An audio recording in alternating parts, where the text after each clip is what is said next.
Everyone welcome to let's learn smart CMA. ഈ ഒരു വീഡിയോയിൽ നമ്മൾ ഡിസ്കസ് ചെയ്യുന്നത് CMA ഫൈനലിൻ്റെ കോർപ്പറേറ്റ് ആൻഡ് എക്കണോമിക് ലോസ് എന്ന് പറയുന്ന പേപ്പറിൽ ഇൻസോൾവൻസി ആൻഡ് ബാങ്ക്രപ്സി കോഡ് 2016 എന്ന് പറയുന്ന ചാപ്റ്ററാണ് നമ്മൾ ഡിസ്കസ് ചെയ്യുന്നത്. ഇൻസോൾവൻസി ആൻഡ് ബാങ്ക്രപ്സി കോഡ് 2016 നമ്മൾ IBC 2016 എന്ന് ഷോർട്ടാക്കി വിളിക്കും. അപ്പോൾ ഈ പറയുന്ന ആക്ടിനകത്ത് അല്ലെങ്കിൽ ഇതിനെ നമ്മൾ ആക്ട് എന്നല്ല വിളിക്കുന്നത്, കോഡ് എന്നാണ് വിളിക്കുന്നത്. അതിൻ്റെ റീസൺ എന്ന് വെച്ച് കഴിഞ്ഞാൽ 2-3 ആക്റ്റുകൾ ചേർന്ന് വരുന്നത് കൊണ്ടാണ്, അല്ലെങ്കിൽ 2-3 ആക്റ്റിലുള്ള കാര്യങ്ങൾ ഒരുമിച്ച് പറയുന്നത് കൊണ്ടാണ് നമ്മൾ IBC കോഡ് എന്ന് വിളിക്കുന്നത്. ഓക്കെ, ഇനിയുള്ള ഒരു കാര്യം എന്ന് വെച്ച് കഴിഞ്ഞാൽ ഇവിടെ എന്താണ് സംഭവിക്കുന്നത് എന്നതാണ് നമ്മൾ ആദ്യം മനസ്സിലാക്കേണ്ടത്. അപ്പോൾ അതിന് വേണ്ടിയിട്ട് ഞാനൊരു എക്സാമ്പിൾ പറയാം.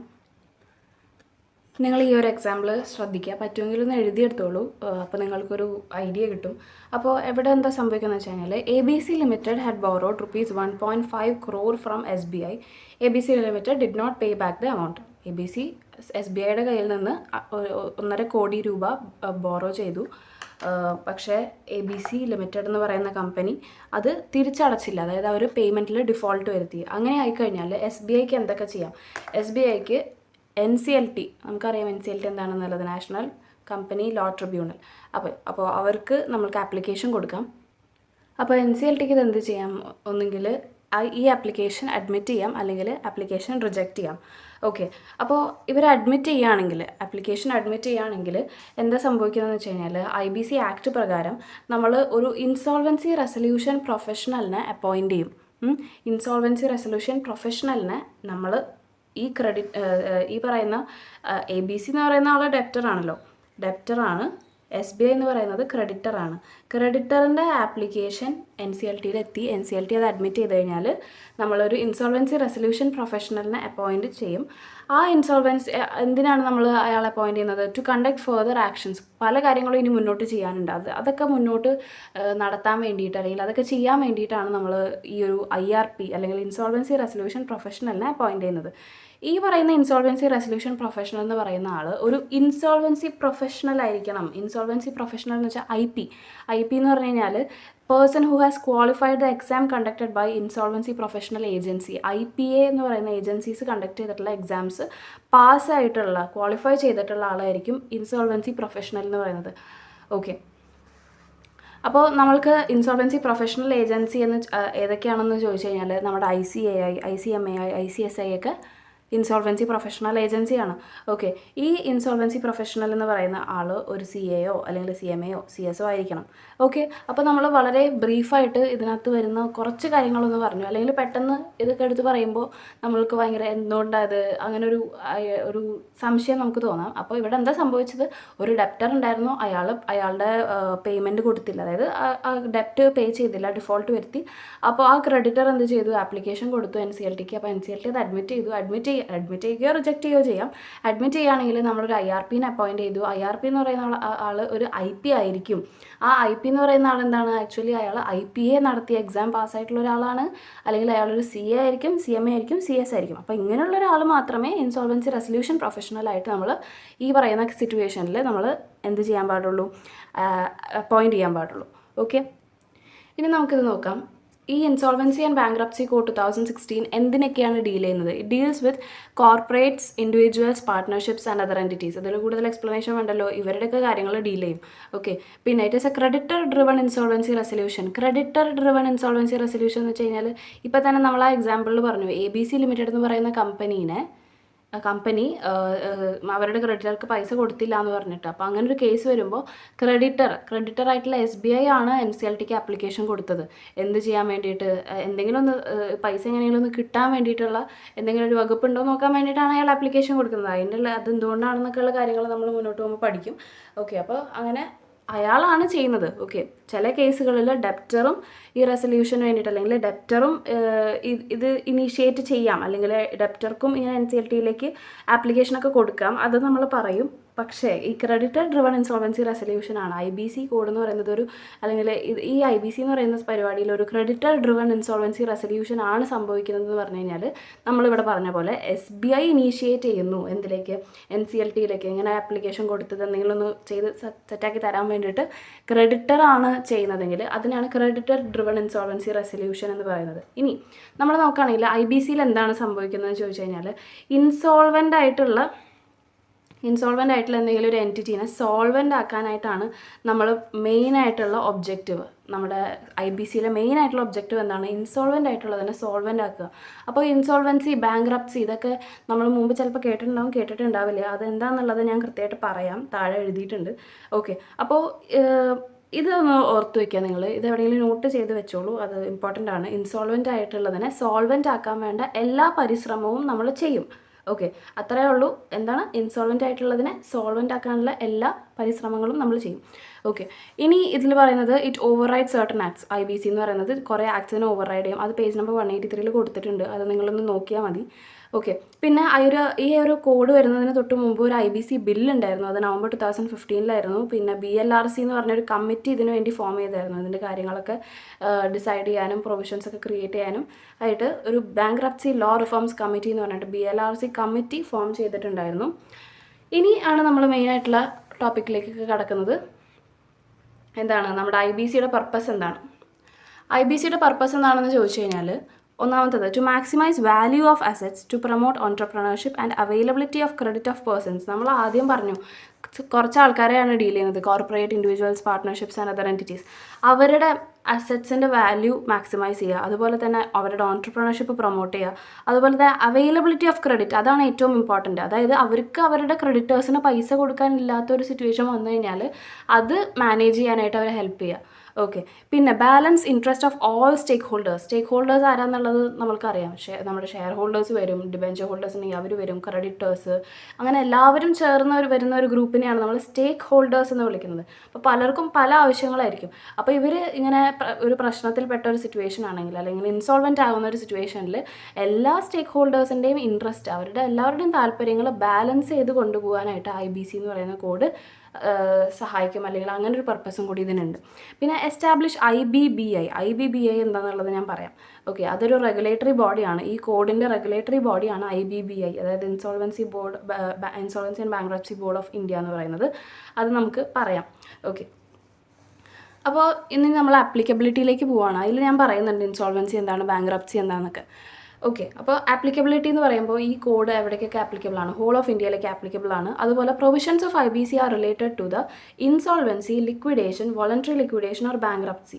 ഓക്കെ, ഇൻസോൾവൻസി എന്ന് പറയുന്ന ഒരു പേര്, അല്ലെങ്കിൽ ആ ഒരു വാക്കിൻ്റെ അർത്ഥം എന്താണെന്ന് വെച്ചാൽ, അതായത് അതിൻ്റെ റിയൽ മീനിങ് എന്ന് വെച്ച് കഴിഞ്ഞാൽ situation in which we are unable to repay the ഡെപ്റ്റ്. നമ്മൾക്കൊരു സിറ്റുവേഷൻ വരാണ്, അതായത് ആ സിറ്റുവേഷനിൽ നമുക്ക് നമ്മുടെ കടങ്ങളൊന്നും റീപേ ചെയ്യാൻ പറ്റുന്നില്ല, നമുക്ക് തിരിച്ചു കൊടുക്കാൻ പറ്റുന്നില്ല, കടം വാങ്ങിയ ആൾക്കാർക്ക് പൈസ കൊടുക്കാൻ പറ്റുന്നില്ല. അങ്ങനെ ഒരു സിറ്റുവേഷനെയാണ് നമ്മൾ ഇൻസോൾവൻസി എന്ന് പറയുന്നത്. എന്നാൽ ബാങ്ക്രപ്സി എന്ന് പറയുന്നത് എന്താണ്? Insolvency not treated well becomes bankruptcy ഏകദേശം നമ്മുടെ ലിക്വിഡേഷൻ്റെ പോലെയാണ്. അതായത് മൊത്തത്തിൽ ആ പരിപാടി അങ്ങോട്ട് തീർക്കുകയാണ്. അതായത് ഇപ്പോൾ ലിക്വിഡേഷൻ സംഭവിച്ചു കഴിഞ്ഞാൽ നമ്മൾ എന്താ ചെയ്യുന്നത്? അസറ്റ്സ് ഒക്കെ വിറ്റിട്ട് നമ്മൾ ലയബിലിറ്റീസൊക്കെ പേ ചെയ്യുന്നു. അങ്ങനെ ഒരു പരിപാടിയാണല്ലോ നമ്മൾ ലിക്വിഡേഷനിൽ നടത്തുന്നത്. അപ്പോൾ അങ്ങനെ ഒരു ഇതിലേക്ക് ബാങ്ക്രപ്സി മാറും. അപ്പോൾ നമ്മൾ ലിക്വിഡേഷനും ബാങ്ക്രപ്സിയും തമ്മിലുള്ള വ്യത്യാസം എന്താണെന്ന് ചോദിച്ചു കഴിഞ്ഞാൽ, ഇൻസോൾവൻസി എന്ന് പറയുന്നത് കോർപ്പറേറ്റ്സിന്, അതായത് കമ്പനീസിനും LLPസിനും മാത്രമേ ആപ്ലിക്കബിൾ ഉള്ളൂ. ഈ പറയുന്ന ആക്ടിൻ്റെ കീഴിൽ, IBCയുടെ കീഴിൽ it is used for corporates, കമ്പനീസിനും LLPസിനും മാത്രം. അതിൻ്റെ മീനിങ് ആണ് നമ്മൾ പറഞ്ഞത്, ഡെപ്റ്റ് റീപേ ചെയ്യാൻ പറ്റാത്തൊരു സിറ്റുവേഷൻ എന്ന് പറഞ്ഞത് ഇതിൻ്റെ മീനിങ്ങിനെയാണ്. ബാങ്ക്രപ്സിയുടെ മീനിങ് ആണ് നമ്മൾ പറഞ്ഞത്, അതായത് ഇൻസോൾവൻസി എന്ന് പറയുന്നത് മര്യാദയ്ക്ക് ട്രീറ്റ് ചെയ്തില്ലെങ്കിൽ അത് ബാങ്ക്രപ്സി ആയിട്ട് മാറും. അതിനിവിടെ ആക്ച്വലി റെലവൻസ് ഇല്ല. നിങ്ങൾ ഈ ഒരു പോയിന്റ് ശ്രദ്ധിക്കുക. ഇൻസോൾവൻസി എന്ന് പറയുന്നത് കമ്പനീസിനും LLPസിനുമാണ് നമ്മൾ യൂസ് ചെയ്യുന്നത്, അതായത് കോർപ്പറേറ്റ്സിനാണ് നമ്മൾ ആ ഒരു ടേം യൂസ് ചെയ്യുന്നത്. ബാങ്ക്രപ്സി എന്ന് പറയുന്ന ടേം യൂസ് ചെയ്യുന്നത് നോൺ കോർപ്പറേറ്റ്സിനാണ്, അതായത് ഇൻഡിവിജ്വൽസിനും ഫേംസിനുമാണ് നമ്മൾ അതായത് ബാങ്ക്രപ്സി എന്ന് പറയുന്ന ഒരു വേർഡ് യൂസ് ചെയ്യുന്നത്. അപ്പം നിങ്ങൾ ഇത് ഓർത്ത് വെച്ചില്ലെങ്കിലും ഇത് എന്തായാലും മറക്കരുത്. എന്താണ് ഇൻസോൾവൻസി എന്ന് പറയുന്നത്? കോർപ്പറേറ്റ്സിനാണ് നമ്മൾ യൂസ് ചെയ്യുന്നത്. ബാങ്ക്രപ്സി എന്ന് പറയുന്നത് നമ്മൾ നോൺ കോർപ്പറേറ്റ്സിനാണ് യൂസ് ചെയ്യുന്നത്. അപ്പോൾ insolvency, liquidation, voluntary liquidation, bankruptcy of ആരുടെ കാര്യങ്ങൾ നമ്മൾ ഓൾറെഡി പറഞ്ഞു. ഇത് IBC എന്ന് പറയുന്ന കോഡ് ആരൊക്കെയാണ് ഡീൽ ചെയ്യുന്നത് എന്നുള്ളത് പറഞ്ഞു. അത് കുറച്ചും കൂടി ഡീറ്റെയിൽ ആയിട്ട് പറയുന്നത് മാത്രം നമുക്ക് വായിച്ചാൽ തന്നെ മനസ്സിലാവും. കമ്പനീസ് ആക്ടിൻ്റെ കീഴിൽ രജിസ്റ്റർ ചെയ്തിട്ടുള്ള കമ്പനീസും അതുപോലെ സ്പെഷ്യൽ ആക്ടിൻ്റെ കീഴിൽ രജിസ്റ്റർ ചെയ്തിട്ടുള്ള കമ്പനീസും ഇതിനകത്ത് വരും. LLPs വരും. Other body corporates notified by government notify ചെയ്തിട്ടുള്ള ഏതെങ്കിലും കമ്പനീസ് ഉണ്ടെങ്കിൽ അവരും വരും. പിന്നെ ബോഡി കോർപ്പറേറ്റ്സ്, വേറെ ബോഡി കോർപ്പറേറ്റ്സ് ഗവൺമെൻറ് നോട്ടിഫൈ ചെയ്ത ബോഡി കോർപ്പറേറ്റ്സും കൂടി ഇതിനകത്ത് വരും. പിന്നെ പാർട്ട്ണർഷിപ്പ് ഫേംസ്, അവിടെയുള്ള ഇൻഡിവിജ്വൽസ് ആരാ? Partners. Personal guarantors to corporate debtors. Personal guarantors എന്ന് വെച്ചാൽ ആരാ? നമ്മൾ ഗ്യാരണ്ടി എന്നൊക്കെ ഉള്ളത് കോൺട്രാക്ട് ആക്ടിൽ പഠിച്ചിട്ടുണ്ട്. അതായത് അവിടെ ഷുവർട്ടി എന്ന് ഒക്കെ പഠിച്ചിട്ടില്ലേ? അതായത് ഒരു ഡെപ്റ്ററും ഒരു ക്രെഡിറ്ററും ഉണ്ടായിരുന്നു. അപ്പോൾ ഡെപ്റ്റർ ക്രെഡിറ്റർക്ക് പൈസ കൊടുക്കണം. അപ്പോൾ പൈസ കൊടുക്കും, ഡെപ്റ്റർ ക്രെഡിറ്റർക്ക് എന്തായാലും പൈസ കൊടുക്കും എന്നൊരു തേർഡ് പേഴ്സൺ എന്ത് ചെയ്യാണ്? ഗ്യാരണ്ടി നിൽക്കുകയാണ്. അങ്ങനെയുള്ള ഒരാളെയാണ് നമ്മൾ ഗ്യാരൻറ്റർ എന്ന് പറയുക. അപ്പോൾ പേഴ്സണൽ ഗ്യാരൻറ്റർ. അപ്പോൾ ഈ ഡെപ്റ്ററിൻ്റെ പേഴ്സണൽ ഗ്യാരൻറ്ററാണ് ഈ തേർഡ് പേഴ്സൺ, അതായത് ഷുവർട്ടി എന്ന് പറയുന്ന ആൾ. അപ്പോൾ അങ്ങനെയുള്ള ആൾക്കാരെയും ഇവിടെ നമ്മൾ ആപ്ലിക്കബിൾ ആക്കുന്നുണ്ട്. IBCയുടെ കീഴിൽ അവരും ആപ്ലിക്കബിൾ ആണ്. അടുത്തത് partnership firms and proprietorship firms. മറ്റേതെങ്കിലും ഇൻഡിവിജ്വൽസ് ഉണ്ടെങ്കിൽ അവരും ഇതിനകത്ത് ആപ്ലിക്കബിൾ ആണ്. അപ്പോൾ നമ്മളിപ്പോൾ ഇത്ര നേരം പറഞ്ഞ കാര്യങ്ങൾ എന്തൊക്കെയാണ്? IBC എന്ന് പറയുന്ന കോഡിനകത്ത് നമ്മൾ ഡീൽ ചെയ്യുന്ന കുറച്ച് ആൾക്കാരുടെ കാര്യം പറഞ്ഞു. കമ്പനീസ് ഉണ്ട്, LLPs ഉണ്ട്, ഗവൺമെൻറ് നോട്ടിഫൈ ചെയ്യുന്ന മറ്റേതെങ്കിലും ബോഡി കോർപ്പറേറ്റ്സ് ഉണ്ട്, പാർട്ട്ണർഷിപ്പ് ഫേംസ് ഉണ്ട്, പേഴ്സണൽ ഗ്യാരൻറ്റേഴ്സ് ഉണ്ട്, പാർട്ട്ണർഷിപ്പ് ഫേംസും പ്രൊപ്രൈറ്റർഷിപ്പ് ഫേംസും ഉണ്ട്, ഇൻഡിവിജ്വൽസ് ഉണ്ട്. ഇത്രയും പേര് ഇതിനകത്ത് ഇൻവോൾവ് ആവുന്നുണ്ട്. അല്ലെങ്കിൽ ഇവരുടെയൊക്കെ കാര്യങ്ങൾ നമ്മളിവിടെ ഡീൽ ചെയ്യുന്നുണ്ട്. ഇവരുടെയൊക്കെ എന്ത് കാര്യങ്ങളാണ് നമ്മൾ ഡീൽ ചെയ്യുന്നത്?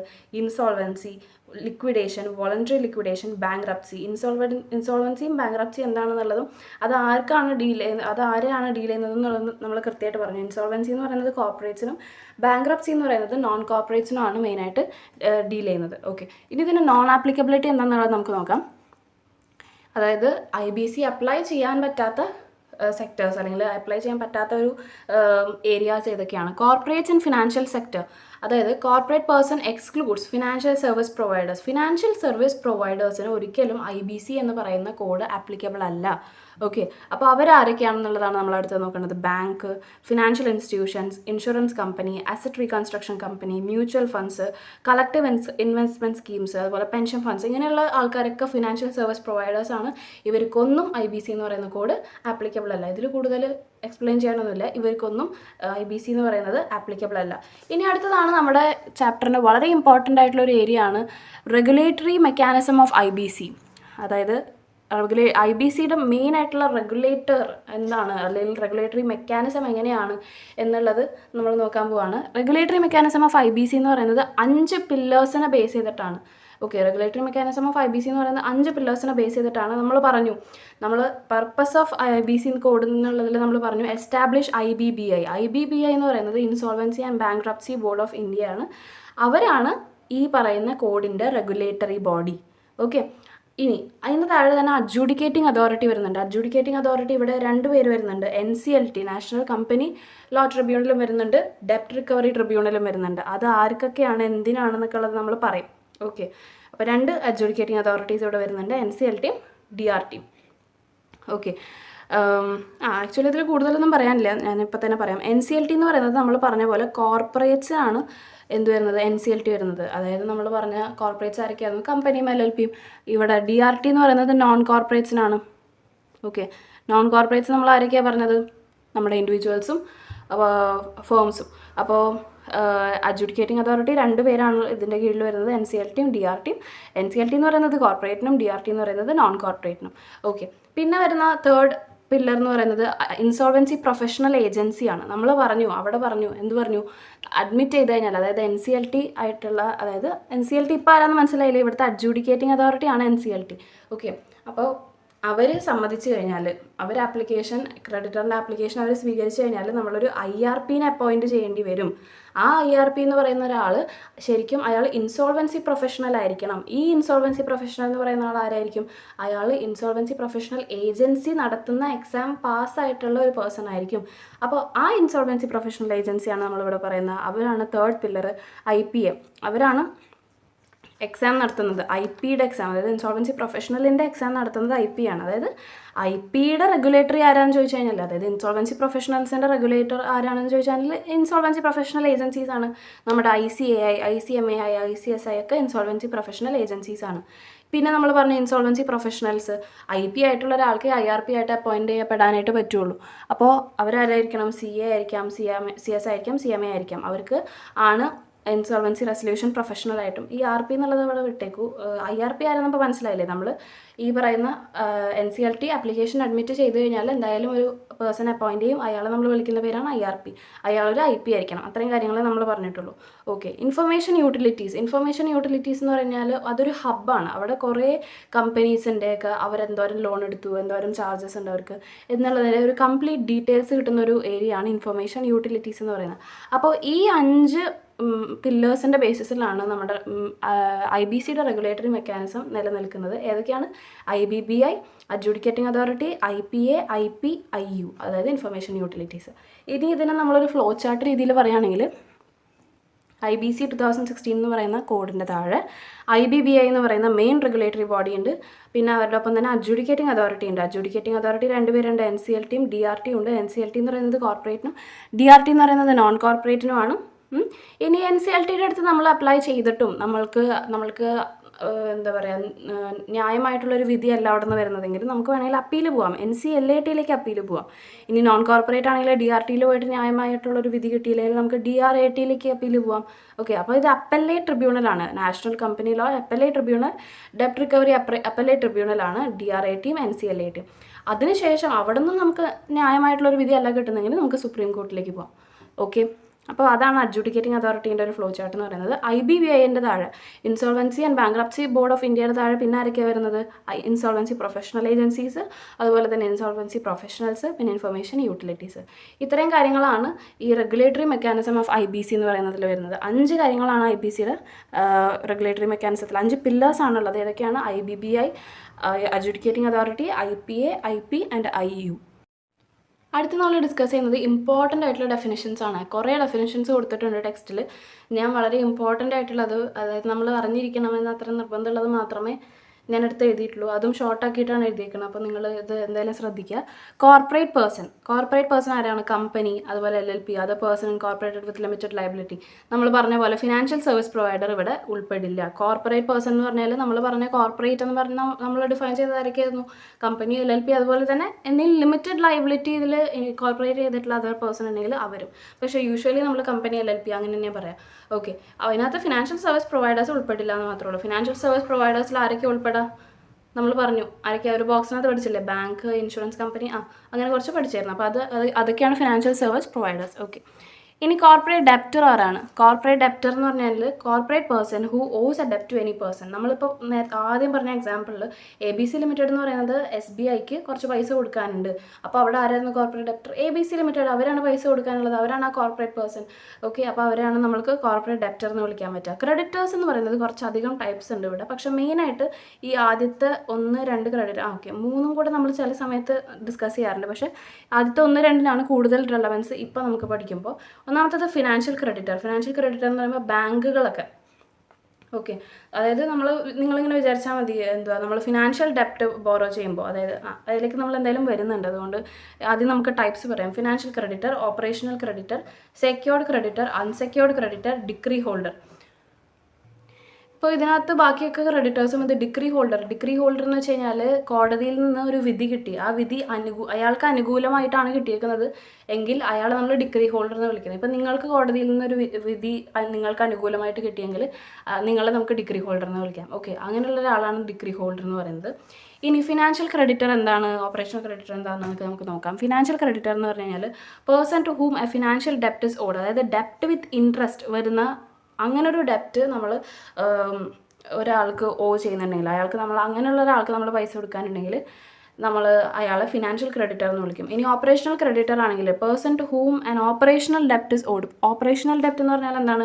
Claim regard to goods, service, employment, payments to government etcetera. അപ്പോൾ നമ്മൾ ഫിനാൻഷ്യൽ ക്രെഡിറ്ററിന് വളരെ നല്ലൊരു എക്സാമ്പിളാണ് ബാങ്കിന് നമ്മൾ ഇൻട്രസ്റ്റോട് കൂടിയ പേയ്മെൻ്റ് ആണ് കൊടുക്കുന്നത്. ഓപ്പറേഷണൽ ക്രെഡിറ്ററിന് നല്ല എക്സാമ്പിൾ എന്ന് പറഞ്ഞാൽ കുറേ പേരുണ്ട്. കാരണം ഇപ്പോൾ നമ്മൾ ഗവൺമെൻറ്റിന് ഇപ്പോൾ ഫോർ എക്സാമ്പിൾ ഇലക്ട്രിസിറ്റി ബില്ല് അടച്ചിട്ടില്ല, അങ്ങനെയാണെങ്കിൽ KCB നമ്മുടെ ഓപ്പറേഷണൽ ക്രെഡിറ്ററാണ്. അതുപോലെ തന്നെ നമ്മൾ എംപ്ലോയീസിന് പൈസ കൊടുത്തിട്ടില്ല, അപ്പോൾ അവർ നമ്മുടെ ഓപ്പറേഷണൽ ക്രെഡിറ്ററാണ്. അങ്ങനെ നമ്മുടെ ഗുഡ്സ്, സർവീസ്, എംപ്ലോയ്മെൻറ്റ്, അതുപോലെ തന്നെ ഗവൺമെൻറ്റിനുള്ള പേയ്മെൻറ്റ്സ്, അങ്ങനെ റിലേറ്റഡ് ആയിട്ട് എന്തൊക്കെ പേയ്മെൻറ്റ്സ് വരുന്നുണ്ടോ അതൊക്കെ ഓപ്പറേഷണൽ ക്രെഡിറ്റ്, അവരൊക്കെ ഓപ്പറേഷണൽ ക്രെഡിറ്റേഴ്സ് ആണ്. ഇനി സെക്യൂർഡ് ക്രെഡിറ്റർ എന്ന് വെച്ചാൽ എന്താണ്? Creditor in favour of ഹൂം security interest is created. അതായത് നമ്മളൊരു സാധനം, ഇപ്പോൾ ഫോർ എക്സാമ്പിൾ നമ്മൾ നമ്മുടെ ഒരു കാറ് സെക്യൂരിറ്റി ആയിട്ട് കൊടുത്തിട്ടാണ് നമ്മൾ ആ ഒരു ലോൺ എടുത്തിട്ടുള്ളത്. അപ്പോൾ ആ ലോൺ നമ്മൾ തിരിച്ചടയ്ക്കണം. അപ്പോൾ ആ തിരിച്ചടയ്ക്കേണ്ട ആൾ, ഈ പൈസയൊക്കെ വാങ്ങിച്ച ആൾ ആരാണ്? നമ്മൾ അയാൾ എന്താണ് വിളിക്കുന്നത്? സെക്യൂർഡ് ക്രെഡിറ്റർ എന്നാണ് വിളിക്കുന്നത്. കാരണം അവിടെ ഒരു സെക്യൂരിറ്റി ഉണ്ട്. ഓക്കെ, അതുകൊണ്ടാണ് സെക്യൂർഡ് ക്രെഡിറ്റർ എന്ന് വിളിക്കുന്നത്. ഇനി അവിടെ അങ്ങനെ ഒരു സെക്യൂരിറ്റി ഇല്ലെങ്കിലോ നമ്മൾ അൺസെക്യൂർഡ് ക്രെഡിറ്റർ എന്ന് വിളിക്കും. ഓക്കെ, അപ്പോൾ ഈ ക്രെഡിറ്റേഴ്സിൻ്റെ എല്ലാ ടൈപ്പും നിങ്ങൾക്ക് മനസ്സിലായെന്ന് വിചാരിക്കുന്നു. ഫിനാൻഷ്യൽ ക്രെഡിറ്ററിന് വളരെ നല്ല, ഇനിയിപ്പോൾ ഇതൊന്നും ഓർക്കണ്ട, ഫിനാൻഷ്യൽ ഡെപ്റ്റോ ചെയ്യുന്ന ആൾ അങ്ങനെയൊന്നും ഓർക്കണ്ട, ബാങ്ക്സ് എന്ന് ഓർത്താൽ മതി. ഓപ്പറേഷണൽ ക്രെഡിറ്റർ, ഇതും ഇത്രയും വലിയ കാര്യങ്ങൾ ഓർക്കണ്ട. എംപ്ലോയീസ്, ബിൽസ് എന്തെങ്കിലും കൊടുക്കാനുള്ള ആൾക്കാർ, അങ്ങനെയൊക്കെ ഉള്ളവർക്ക് നമ്മൾ ഓപ്പറേഷണൽ ക്രെഡിറ്റർ എന്ന് വിളിക്കും. സെക്യൂർഡ് ക്രെഡിറ്റർ, നമ്മൾക്ക് എന്തെങ്കിലും ഒരു സെക്യൂരിറ്റി നമ്മുടെ ഏതെങ്കിലും സെക്യൂരിറ്റി അവർ ഹോൾഡ് ചെയ്യുന്നുണ്ട് ഈ ലോണിൻ്റെ ഭാഗമായിട്ട്. അതുപോലെ തന്നെ അൺസെക്യൂർഡ് ക്രെഡിറ്റർ എന്ന് വെച്ച് കഴിഞ്ഞാൽ സെക്യൂരിറ്റി ഇല്ല. പിന്നെ ഡിഗ്രി ഹോൾഡർ എന്ന് വെച്ച് കഴിഞ്ഞാൽ വിധി അനുകൂലമായിട്ട് കിട്ടിയിട്ടുള്ള ഒരാൾ, അയാളെയാണ് നമ്മൾ ഡിഗ്രി ഹോൾഡർ എന്ന് വിളിക്കുക. ഇത്രയും പേരാണ് ക്രെഡിറ്റേഴ്സിൻ്റെ ഇതിൽ വരുന്നത്. ഇനി കോർപ്പറേറ്റ് ആപ്ലിക്കൻ്റ് ആരാന്നുള്ളത് നമുക്ക് നോക്കാം. കോർപ്പറേറ്റ് ആപ്ലിക്കൻ്റ് എന്ന് പറഞ്ഞു കഴിഞ്ഞാൽ കോർപ്പറേറ്റ് ഡെപ്റ്റർ തന്നെയാണ്. കോർപ്പറേറ്റ് ഡെപ്റ്റർ ആരാണെന്ന് നമ്മൾ പറഞ്ഞത്, ഒരു കോർപ്പറേറ്റ് പേഴ്സൺ വേറെ ആർക്കെങ്കിലും ഡെപ്റ്റ് കൊടുക്കാനുണ്ടെങ്കിൽ അയാളെ നമ്മൾ വിളിക്കുന്നതാണ് കോർപ്പറേറ്റ് ഡെപ്റ്റർ എന്ന് പറഞ്ഞു. അപ്പോൾ കോർപ്പറേറ്റ് ആപ്ലിക്കൻ്റ് എന്ന് പറയുന്നത് കോർപ്പറേറ്റ് ഡെപ്റ്റർ തന്നെയാണ്, മെയിനായിട്ട് അയാൾ തന്നെയാണ്. പിന്നെ അയാൾ ഓതറൈസ് ചെയ്തിട്ടുള്ള എന്തെങ്കിലും മെമ്പറോ അല്ലെങ്കിൽ അയാളുടെ പാർട്ട്ണറോ കോർപ്പറേറ്റ് ആപ്ലിക്കൻ്റ് ആയിട്ട് വരാം. അതുപോലെ തന്നെ individual in charge of managing operations and resources of corporate debtor. Corporate ഡെപ്റ്ററിൻ്റെ ഓപ്പറേഷൻസും റിസോഴ്സസും മാനേജ് ചെയ്യുന്ന ഏതെങ്കിലും ഇൻഡിവിജ്വൽസ് ഇൻ ചാർജ് ഉണ്ടെങ്കിൽ അവരും കോർപ്പറേറ്റ് ആപ്ലിക്കൻ്റ് ആണ്. അതുപോലെ തന്നെ അവരുടെ കാര്യങ്ങൾ, കോർപ്പറേറ്റ് ഡെപ്റ്ററിൻ്റെ കാര്യങ്ങൾ സൂപ്പർവൈസ് ചെയ്യുന്ന ആരെങ്കിലും ഉണ്ടെങ്കിൽ അവരും കോർപ്പറേറ്റ് ആപ്ലിക്കൻ്റ് ആണ്. ഇനി അടുത്ത് നമ്മൾ നോക്കുന്നത് ഇനീഷ്യേഷൻ ഡേറ്റ് എന്നാണെന്നാണ്. Date on which application is made to the adjudicating authority for CIRP. നമ്മൾ അവിടെ പറഞ്ഞില്ലേ, എക്സാമ്പിൾ സ്റ്റാർട്ടിങ്ങിൽ പറഞ്ഞില്ലേ, ABC ലിമിറ്റഡ് എന്ന് പറയുന്നത് SBIക്ക് പൈസ കൊടുക്കാതായപ്പോൾ SBI ആപ്ലിക്കേഷൻ കൊടുത്ത ഡേറ്റ്, അതായത് date on which application is made, SBI എന്നാണോ NCLTക്ക് ആപ്ലിക്കേഷൻ കൊടുത്തത് ആ ഡേറ്റിന് നമ്മൾ വിളിക്കുന്ന പേരാണ് എന്ത്? നമ്മുടെ ഇനീഷ്യേഷൻ ഡേറ്റ് എന്ന് പറയുന്നത്. അപ്പം നമ്മൾ സ്റ്റാർട്ടിങ്ങിൽ പറഞ്ഞു this is A creditor driven resolution process എന്ന് പറഞ്ഞു. പക്ഷേ ആക്ച്വലി നമ്മൾ നോക്കുകയാണെങ്കിൽ ഈ പറയുന്ന ആപ്ലിക്കേഷൻ, അതായത് നമ്മുടെ ഇവിടെ ക്രെഡിറ്റർക്ക് പൈസ കിട്ടാതെ ആയപ്പോഴാണ് ക്രെഡിറ്റർ അഡ്ജുഡിക്കേറ്റിംഗ് അതോറിറ്റിക്ക് ആപ്ലിക്കേഷൻ കൊടുത്തത് ഇതിലെന്തെങ്കിലും ഒന്ന് ചെയ്യണം എന്ന് പറഞ്ഞിട്ട്. അപ്പോൾ എന്താണ് SBI എന്ന് പറയുന്നത് ഫിനാൻഷ്യൽ ക്രെഡിറ്ററാണ്. അപ്പോൾ ഫിനാൻഷ്യൽ ക്രെഡിറ്റേഴ്സിന് മാത്രമല്ല ഓപ്പറേഷണൽ ക്രെഡിറ്റേഴ്സിനും അതുപോലെ തന്നെ കോർപ്പറേറ്റ് ആപ്ലിക്കൻറ്റിന് തന്നെ, കോർപ്പറേറ്റ് ആപ്ലിക്കൻറ്റ് തന്നെ എന്ന് പറയുമ്പോൾ കോർപ്പറേറ്റ് ആപ്ലിക്കൻ്റ് ആരാന്ന് നമ്മൾ പറഞ്ഞു? കോർപ്പറേറ്റ് ഡെപ്റ്റർ ആണ്. അതായത് ഇപ്പോൾ ABC ലിമിറ്റഡിന് സ്വയം തോന്നാണ് എനിക്ക് ഇത്രയും കടമുണ്ട്, എനിക്ക് പൈസ കൊടുക്കാൻ പറ്റണല്ലോ, അങ്ങനെയുള്ളൊരു കേസ് വരികയാണെങ്കിൽ അവർക്ക് തന്നെ അഡ്ജുഡിക്കേറ്റിംഗ് അതോറിറ്റിക്ക് ആപ്ലിക്കേഷൻ കൊടുക്കാം. ഓക്കെ, അപ്പോൾ ഈ ആപ്ലിക്കേഷൻ കൊടുക്കുന്ന ഡേറ്റിനെയാണ് നമ്മൾ എന്തെന്ന് പറയുന്നത്? ഇനീഷ്യേഷൻ ഡേറ്റ് എന്ന്. ഇൻസോൾവൻസി കമൻസ്മെൻറ്റ് ഡേറ്റ്, അതായത് date of admission of an application. ഈ CIRP എന്നുള്ളത് അവിടെ നിർത്തിക്കോളൂ, ഞാൻ എന്താണെന്നുള്ളത് പറഞ്ഞുതരാം. ഓക്കെ, ഇൻസോൾവൻസി കമൻസ്മെൻറ്റ് ഡേറ്റ് എന്ന് പറഞ്ഞാൽ എന്താണ്? നമ്മളുടെ ആപ്ലിക്കേഷൻ അഡ്മിറ്റ് ചെയ്തത്, അതായത് NCLT ഏത് ദിവസമാണോ നമ്മുടെ ആപ്ലിക്കേഷൻ അഡ്മിറ്റ് ചെയ്യുന്നത് ആ ഡേറ്റിനാണ് ഇൻസോൾവൻസി കമൻസ്മെൻറ്റ് ഡേറ്റ് എന്ന് പറയുന്നത്. ഇൻസോൾവൻസി റെസൊല്യൂഷൻ പീരീഡ് എന്ന് പറയുന്നത് നമ്മളുടെ ഇൻസോൾവൻസി കമൻസ്മെൻറ്റ് ഡേറ്റ് മുതലുള്ള 180 ദിവസങ്ങളെ വിളിക്കുന്ന പേരാണ് ഇൻസോൾവൻസി റെസൊല്യൂഷൻ പ്രോസസ് പീരീഡ് എന്ന് പറയുന്നത്. റെസൊല്യൂഷൻ പ്ലാൻ എന്ന് പറഞ്ഞു കഴിഞ്ഞാൽ നമ്മൾക്ക് ആക്ച്വലി ഇപ്പോൾ ആപ്ലിക്കേഷൻ കൊടുത്തല്ലോ, നമ്മൾ ആക്ച്വലി എന്തിനുള്ള ആപ്ലിക്കേഷനാണ് കൊടുക്കുന്നത്? ക്രെഡിറ്റർ അല്ലെങ്കിൽ ഫിനാൻഷ്യൽ ക്രെഡിറ്റർ അല്ലെങ്കിൽ ഓപ്പറേഷണൽ ക്രെഡിറ്റർ അല്ലെങ്കിൽ നമ്മളിപ്പോൾ പറഞ്ഞു കോർപ്പറേറ്റ് ഡെപ്റ്റർക്ക് വേണമെങ്കിലും അഡ്ജൂഡിക്കേറ്റിംഗ് അതോറിറ്റിയിലേക്ക് എന്ത് കൊടുക്കാം? ഒരു ആപ്ലിക്കേഷൻ കൊടുക്കാം. ഈ ആപ്ലിക്കേഷൻ കൊടുക്കുന്നതിന് ഒരു റീസൺ എന്തുകൊണ്ടായിരിക്കും? ഈ IBCൻ്റെ താഴെ നമ്മൾ ഏറ്റവും സ്റ്റാർട്ടിങ്ങിൽ പറഞ്ഞൊരു ഒബ്ജക്റ്റീവ് പോലെ നമ്മൾ പറഞ്ഞായിരുന്നു. അവരുടെ കാര്യം എന്താണെന്ന് വെച്ച് കഴിഞ്ഞാൽ അവർ നോക്കുന്ന കാര്യം എന്ന് വെച്ചാൽ അവർ മാക്സിമം ട്രൈ ചെയ്യും എന്തിന്? ഈ ഡെപ്റ്ററിന്, അതായത് ഈ പൈസ കൊടുക്കാനുള്ള ആൾ, ഇൻസോൾവൻ്റ് ആയിട്ടുള്ള ആളെ സോൾവൻ്റ് ആക്കാനായിട്ട് അവർ ശ്രമിക്കും. അവർ മാക്സിമം ഈ കോഡ് വഴി എന്തൊക്കെ ചെയ്യാൻ പറ്റുമോ അതൊക്കെ അവർ ശ്രമിക്കും. അപ്പോൾ അങ്ങനെ ചെയ്യുന്ന ഒരു പ്രോസസ്സിനെ വിളിക്കുന്നതാണ് CIRP പ്രോസസ്സ്, അതായത് കോർപ്പറേറ്റ് ഇൻസോൾവൻസി റെസൊല്യൂഷൻ പ്രോസസ്സ്. അതെന്താണെന്നുള്ളത് നമുക്ക് ഡീറ്റെയിൽ ആയിട്ട് പഠിക്കാണ്ട്, ഞാൻ ജസ്റ്റ് ഇത് ഇവിടെ ഇടയ്ക്കിടയ്ക്ക് ആ വേർഡ് വരുന്നത് കൊണ്ടും ഇനി നമ്മൾ പറയുമ്പോൾ അത് കയറി വരുന്നത് കൊണ്ടും പറഞ്ഞതാണ്. അപ്പോൾ അവരിത് എന്തിനു വേണ്ടിയിട്ടാണ് ഇത് ചെയ്യുന്നത്? ഈ CIRP പ്രോസസ്സ് ഇനീഷ്യേറ്റ് ചെയ്യാൻ വേണ്ടിയിട്ടാണ് ഈ ആപ്ലിക്കേഷൻ ഫിനാൻഷ്യൽ ക്രെഡിറ്റർ അല്ലെങ്കിൽ ഓപ്പറേഷണൽ ക്രെഡിറ്റർ അല്ലെങ്കിൽ കോർപ്പറേറ്റ് ഡെപ്റ്റർ ഈ പറയുന്ന ആപ്ലിക്കേഷൻ കൊടുക്കുന്നതിൻ്റെ റീസൺ അതാണ്. എന്ത് നടത്താനായിട്ട്? CIRP പ്രോസസ്സ് നടത്താനായിട്ട്. അപ്പോൾ നിങ്ങൾ മനസ്സിലാക്കേണ്ട ചെറിയൊരു കാര്യമുള്ളൂ. CIRP പ്രോസസ്സ് ചെയ്യുന്നത് വഴി നമുക്ക് ഇൻസോൾവൻ്റ് ആയിട്ടുള്ളതിനെ സോൾവൻ്റ് ആക്കി മാറ്റാനായിട്ട് നമ്മൾ മാക്സിമം ട്രൈ ചെയ്യും. ഓക്കെ, അതാണ് CIRP പ്രോസസ്സിലൂടെ നടക്കുന്നത്. അപ്പോൾ ആ ഒരു CIRP പ്രോസസ്സ് നടക്കുന്ന ടൈമിൽ നമ്മളൊരു റെസല്യൂഷൻ പ്ലാൻ എന്ന് പറയുന്ന ഒരു സാധനം ഉണ്ടാവും. കാരണം ഇൻസോൾവൻ്റ് ആയിട്ടുള്ളതിനെ സോൾവൻ്റ് ആക്കാനായിട്ട് നോക്കുമ്പോൾ വെറുതെ കയറി ചെല്ലാൻ പറ്റില്ല, അതിന് കൃത്യമായിട്ടൊരു പ്ലാൻ വേണം അല്ലേ? അപ്പോൾ അങ്ങനെയുള്ളൊരു പ്ലാനിനെയാണ് നമ്മൾ റെസല്യൂഷൻ പ്ലാൻ എന്ന് വിളിക്കുന്നത്. ഈ പ്ലാൻ പ്രപ്പോസ് ചെയ്യുന്നത് റെസല്യൂഷൻ ആപ്ലിക്കൻ്റ് ആയിരിക്കും.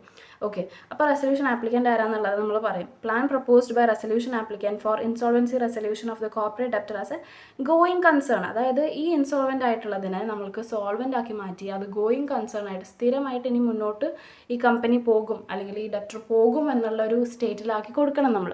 ഓക്കെ, അപ്പോൾ അതിന് വേണ്ടി ഉണ്ടാക്കുന്ന പ്ലാനിനെയാണ് നമ്മൾ റെസല്യൂഷൻ പ്ലാൻ എന്ന് പറയുന്നത്.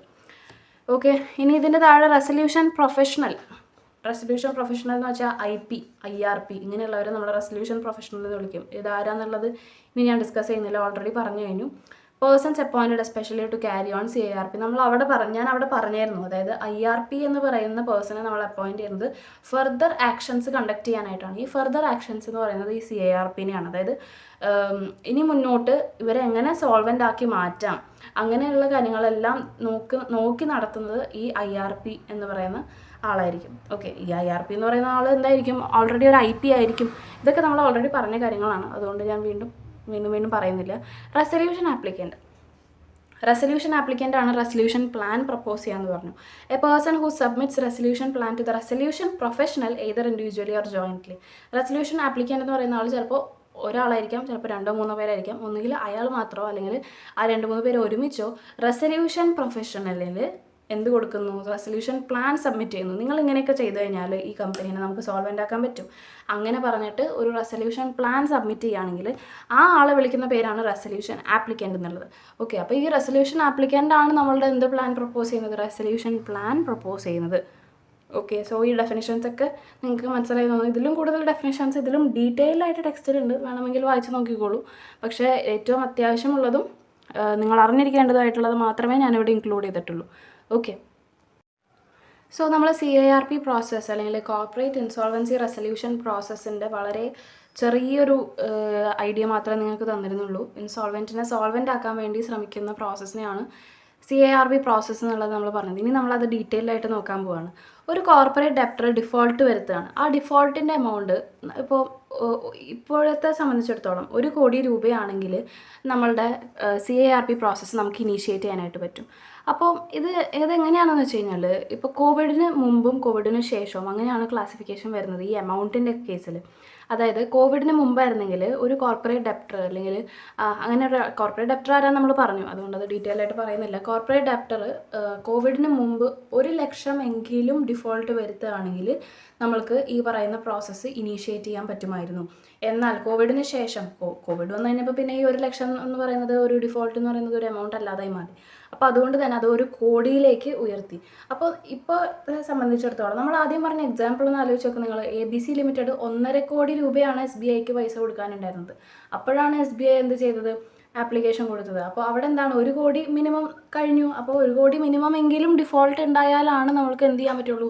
CIRP പ്രോസസ്സ് ഇനീഷ്യേറ്റ് ചെയ്യാൻ പറ്റുള്ളൂ. ഇപ്പോഴത്തെ കേസിൽ കോവിഡിന് മുമ്പായിരുന്നെങ്കിൽ അത് 1 ലക്ഷം രൂപയായിരുന്നു. ഇപ്പോൾ എന്നാൽ അത് 1 കോടി രൂപയാണ്. അപ്പോൾ ഒരു 3 കോടിയാണെങ്കിൽ ഇനീഷ്യേറ്റ് ചെയ്യാം. പക്ഷേ 50,000 രൂപയാണെങ്കിൽ ഇനീഷ്യേറ്റ് ചെയ്യാൻ പറ്റില്ല. കാരണം 1 കോടിയെങ്കിലും മിനിമം ഡിഫോൾട്ട് ഉണ്ടെങ്കിൽ മാത്രമേ CIRP മുന്നോട്ട് കൊണ്ടുപോകാനായിട്ട് പറ്റുള്ളൂ.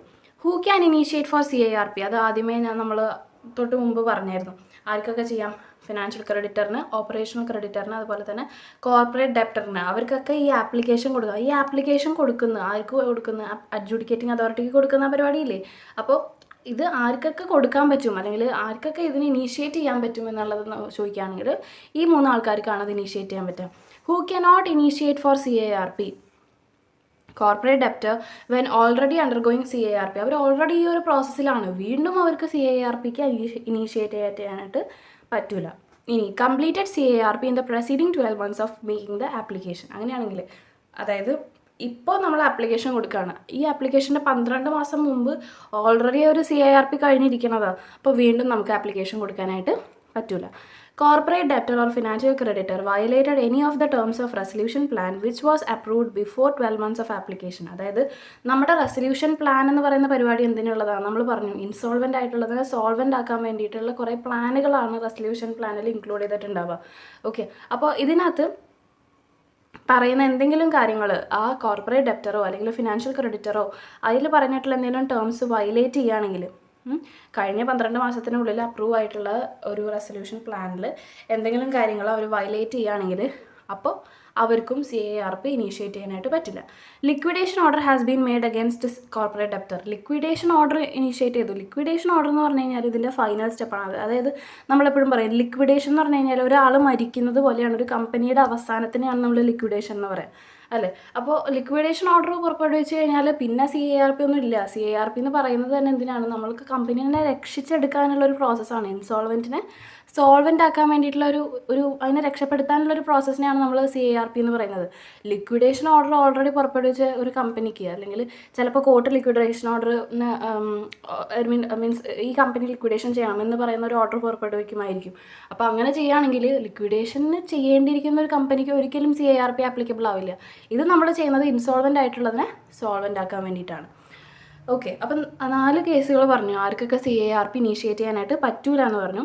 ആർക്കൊക്കെയാണ്? കോർപ്പറേറ്റ് ഡെപ്റ്റർ ഓൾറെഡി അവർ CIRP പ്രോസസ്സിലുള്ളവരാണെങ്കിൽ, അല്ലെങ്കിൽ കഴിഞ്ഞ 12 മാസത്തിനുള്ളിൽ ഓൾറെഡി ഒരു CIRP കംപ്ലീറ്റ് ചെയ്തിട്ടുണ്ടെങ്കിൽ, അല്ലെങ്കിൽ കഴിഞ്ഞ 12 മാസത്തിനുള്ളിൽ CIRP നമ്മൾ ഇനീഷ്യേറ്റ് ചെയ്തിട്ടുണ്ടായിരുന്നു, എന്നിട്ട് അവിടെ റെസൊല്യൂഷൻ പ്ലാൻ നമ്മൾ കോർപ്പറേറ്റ് ഡെപ്റ്റർ അല്ലെങ്കിൽ ഫിനാൻഷ്യൽ ക്രെഡിറ്റർ ആ ടേംസ് വയലേറ്റ് ചെയ്തു, അല്ലെങ്കിൽ നമ്മൾ എന്ത് ചെയ്തു? ലിക്വിഡേഷൻ ഓർഡർ ഓൾറെഡി കോർട്ട് അല്ലെങ്കിൽ liquidation order already corporate ഡെപ്റ്ററിനെതിരെ പാസ്സായിട്ടുണ്ട്.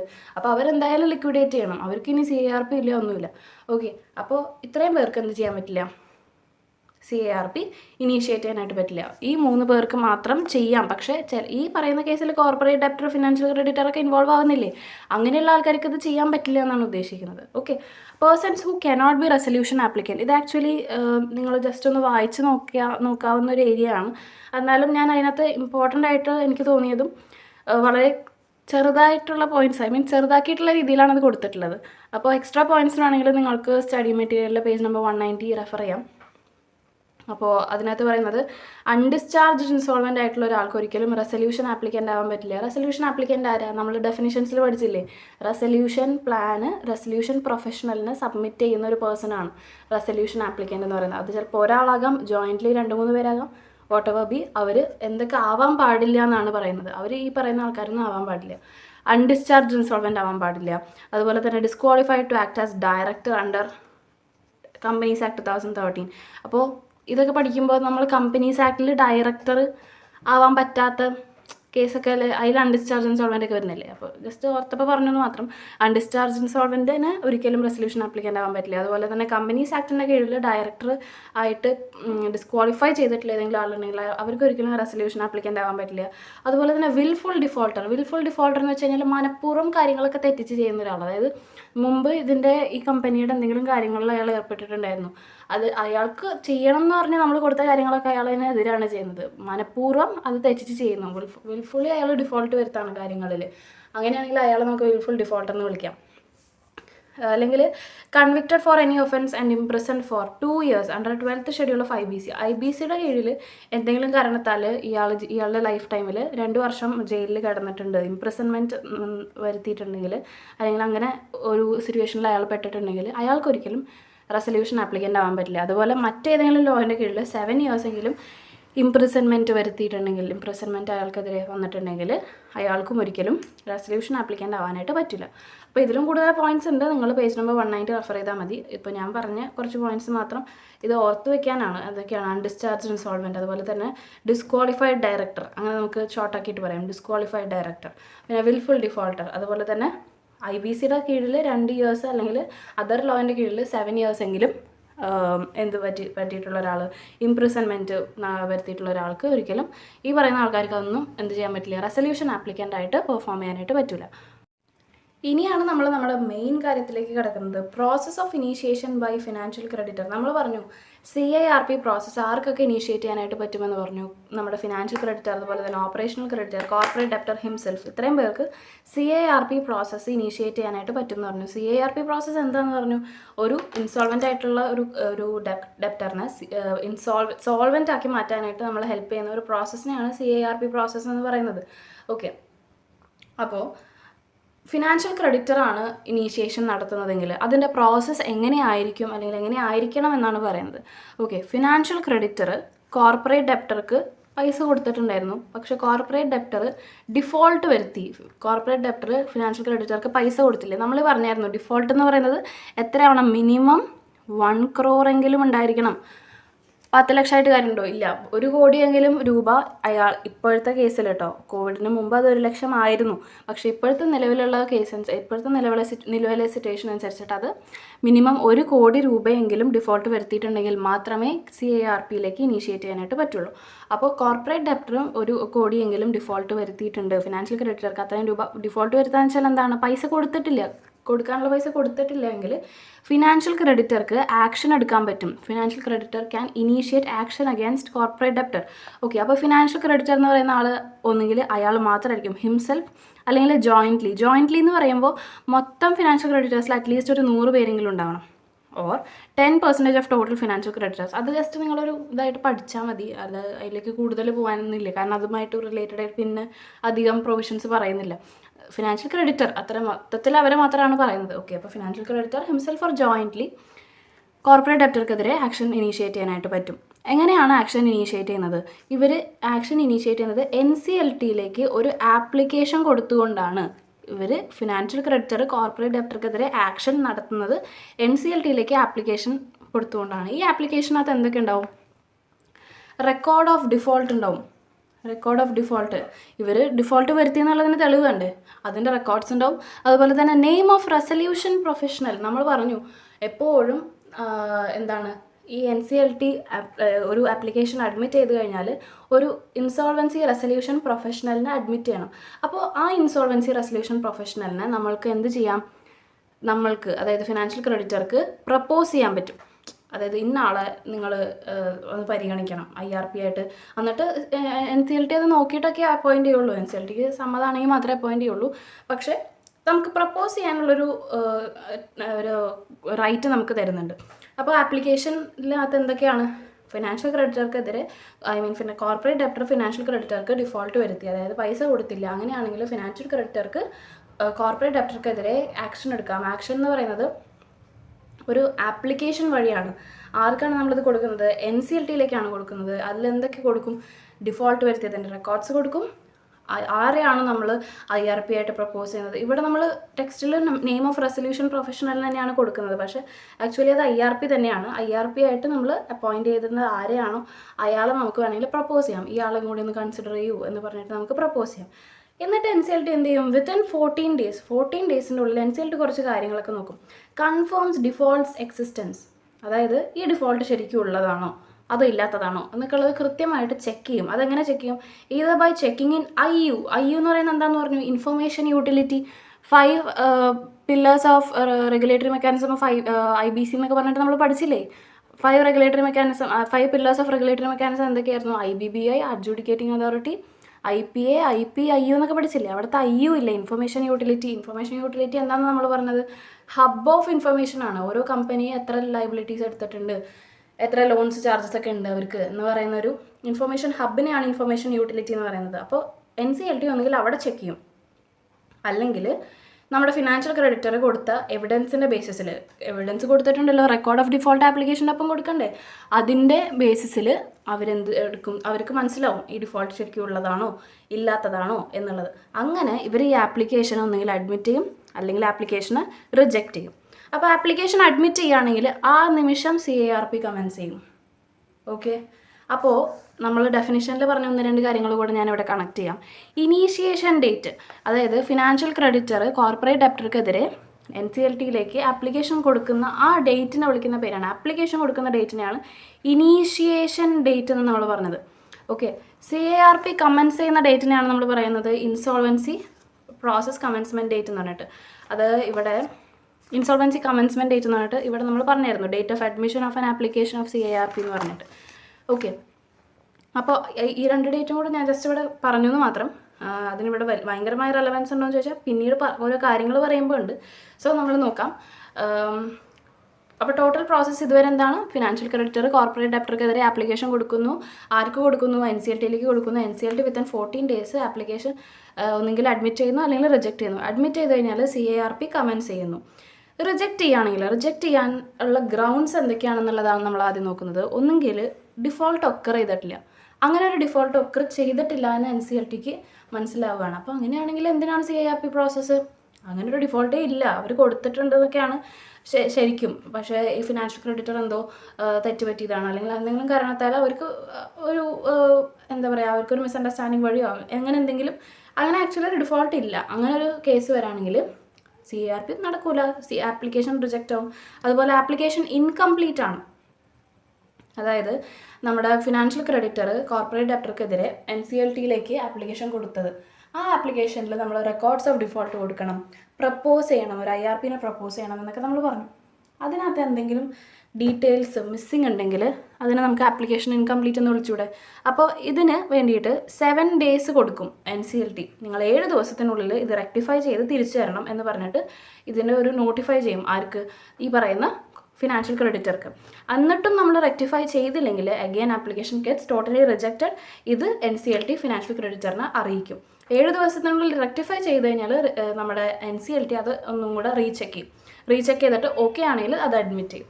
Okay, അപ്പോൾ അതാണ് മറ്റൊരു ഗ്രൗണ്ട് ഓഫ് റിജക്ഷൻ. മൂന്നാമത്തെ ഗ്രൗണ്ട് ഓഫ് റിജക്ഷൻ എന്ന് പറയുന്നത് disciplinary proceedings pending against proposed IP. അതായത് നമ്മൾ ഒരു IRPനെ പ്രപ്പോസ് ചെയ്തു എന്ന് പറഞ്ഞു. അപ്പോൾ ഈ പറയുന്ന ആൾക്കെതിരെ ഓൾറെഡി മുമ്പ് എന്തെങ്കിലും ലീഗലി കേസസോ അങ്ങനെ എന്തെങ്കിലുമൊക്കെ ഉണ്ട്, അല്ലെങ്കിൽ ഇയാൾ പല സ്ഥലത്തും CARP പ്രോസസ്സ് കമൻസ് ചെയ്തിട്ട് മര്യാദയ്ക്ക് തീർത്തില്ല, അങ്ങനെ എന്തെങ്കിലും ഡിസിപ്ലിനറി പ്രൊസീഡിങ്സ് ഒക്കെ എന്തെങ്കിലും കേസ് ഉണ്ടെങ്കിൽ അങ്ങനെ വിചാരിച്ചോളൂ. ഓക്കെ, അപ്പോൾ അങ്ങനെ എന്തെങ്കിലും ഉണ്ടെങ്കിലും നമ്മൾ ആപ്ലിക്കേഷൻ NCLT റിജക്റ്റ് ചെയ്യും. അപ്പോൾ ടോട്ടലി ഫിനാൻഷ്യൽ ക്രെഡിറ്റർ ഇനീഷ്യേറ്റ് ചെയ്യുന്നതിൻ്റെ പ്രോസസ്സ് പറയുകയാണെങ്കിൽ ഇത്രയേ ഉള്ളൂ. ഫിനാൻഷ്യൽ ക്രെഡിറ്റർക്ക് കോർപ്പറേറ്റ് ഡെപ്റ്റർ ഡിഫോൾട്ട് വരുത്തി കഴിഞ്ഞാൽ financial creditor himself or jointly നമ്മളുടെ NCLTയിലേക്ക് ആപ്ലിക്കേഷൻ കൊടുക്കാം. ആപ്ലിക്കേഷനകത്ത് റെക്കോർഡ് ഓഫ് ഡിഫോൾട്ടും ഒരു IRPനെ പ്രപ്പോസ് ചെയ്യുന്നതിൻ്റെ ഡീറ്റെയിൽസും ഉണ്ടാവണം. NCLT അങ്ങനെ 14 ദിവസത്തിനുള്ളിൽ കറക്റ്റായിട്ടുള്ള ഇൻഫർമേഷൻ ആണോ എന്നൊക്കെ നോക്കിയിട്ട് ഒന്നെങ്കിൽ അഡ്മിറ്റ് ചെയ്യും അല്ലെങ്കിൽ റിജക്റ്റ് ചെയ്യും. അഡ്മിറ്റ് ചെയ്യുകയാണെങ്കിൽ CARP കമൻസ് ചെയ്യും. റിജക്റ്റ് ചെയ്യാനുള്ള 3 ഗ്രൗണ്ട്സ് പറഞ്ഞു. ഒന്നെങ്കിൽ ഡിഫോൾട്ട് ഒക്കർ ചെയ്തിട്ടില്ല, അല്ലെങ്കിൽ ആപ്ലിക്കേഷൻ ഇൻകംപ്ലീറ്റ് ആണ്, അല്ലെങ്കിൽ ഡിസിപ്ലിനറി പ്രൊസീഡിങ്സ് IPക്കെതിരെ പെൻഡിങ് ആണ്. അങ്ങനെയൊക്കെയുള്ള കേസുകളിൽ ആപ്ലിക്കേഷൻ ഇൻകംപ്ലീറ്റ് ആണെങ്കിൽ 7 ദിവസം കൊടുക്കും. നമ്മൾ NCLT 7 ദിവസം കൊടുക്കും റെക്ടിഫൈ ചെയ്യാനായിട്ട്. ഓക്കെ, നിങ്ങൾ നോക്കിയിട്ട് റെക്ടിഫൈ ചെയ്തിട്ട് വന്നോളൂ. റെക്ടിഫൈ ചെയ്തില്ല എങ്കിൽ അത് ആപ്ലിക്കേഷൻ റിജക്റ്റഡ് ആവും. അപ്പോൾ അത് NCLT ഫിനാൻഷ്യൽ ക്രെഡിറ്ററിലേക്ക് അത് ഇൻറ്റിമേറ്റ് ചെയ്യും, നിങ്ങളുടെ ആപ്ലിക്കേഷൻ എന്തായി, ഈ പറയുന്ന ആപ്ലിക്കേഷൻ റിജക്റ്റ് ആയി എന്ന് പറഞ്ഞിട്ട്. ഓക്കെ, ഇതാണ് process of initiation by financial creditor. ഇത് മനസ്സിലാക്കിയതിന് ശേഷം, ഈ ഒരു ഫ്ലോ ചാർട്ട് മനസ്സിലാക്കിയതിന് ശേഷം നിങ്ങൾ ടെക്സ്റ്റ് ഒരു പ്രാവശ്യം കൂടെ വായിച്ച് നോക്കി കഴിഞ്ഞാൽ ഇത് കംപ്ലീറ്റ്ലി സെറ്റ് ആവും. ഓക്കെ, അടുത്ത നമ്മൾ നോക്കുന്നത് process of initiation by operational creditor ആണ്. രണ്ടാമത്തെ ആൾ. ആദ്യത്തെ ആളുടെ പ്രോസസ്സ് മൊത്തം നമ്മൾ പറഞ്ഞു കഴിഞ്ഞു. ഇനി ഓപ്പറേഷണൽ ക്രെഡിറ്ററിൻ്റെ പ്രോസസ്സാണ് പറയുന്നത്.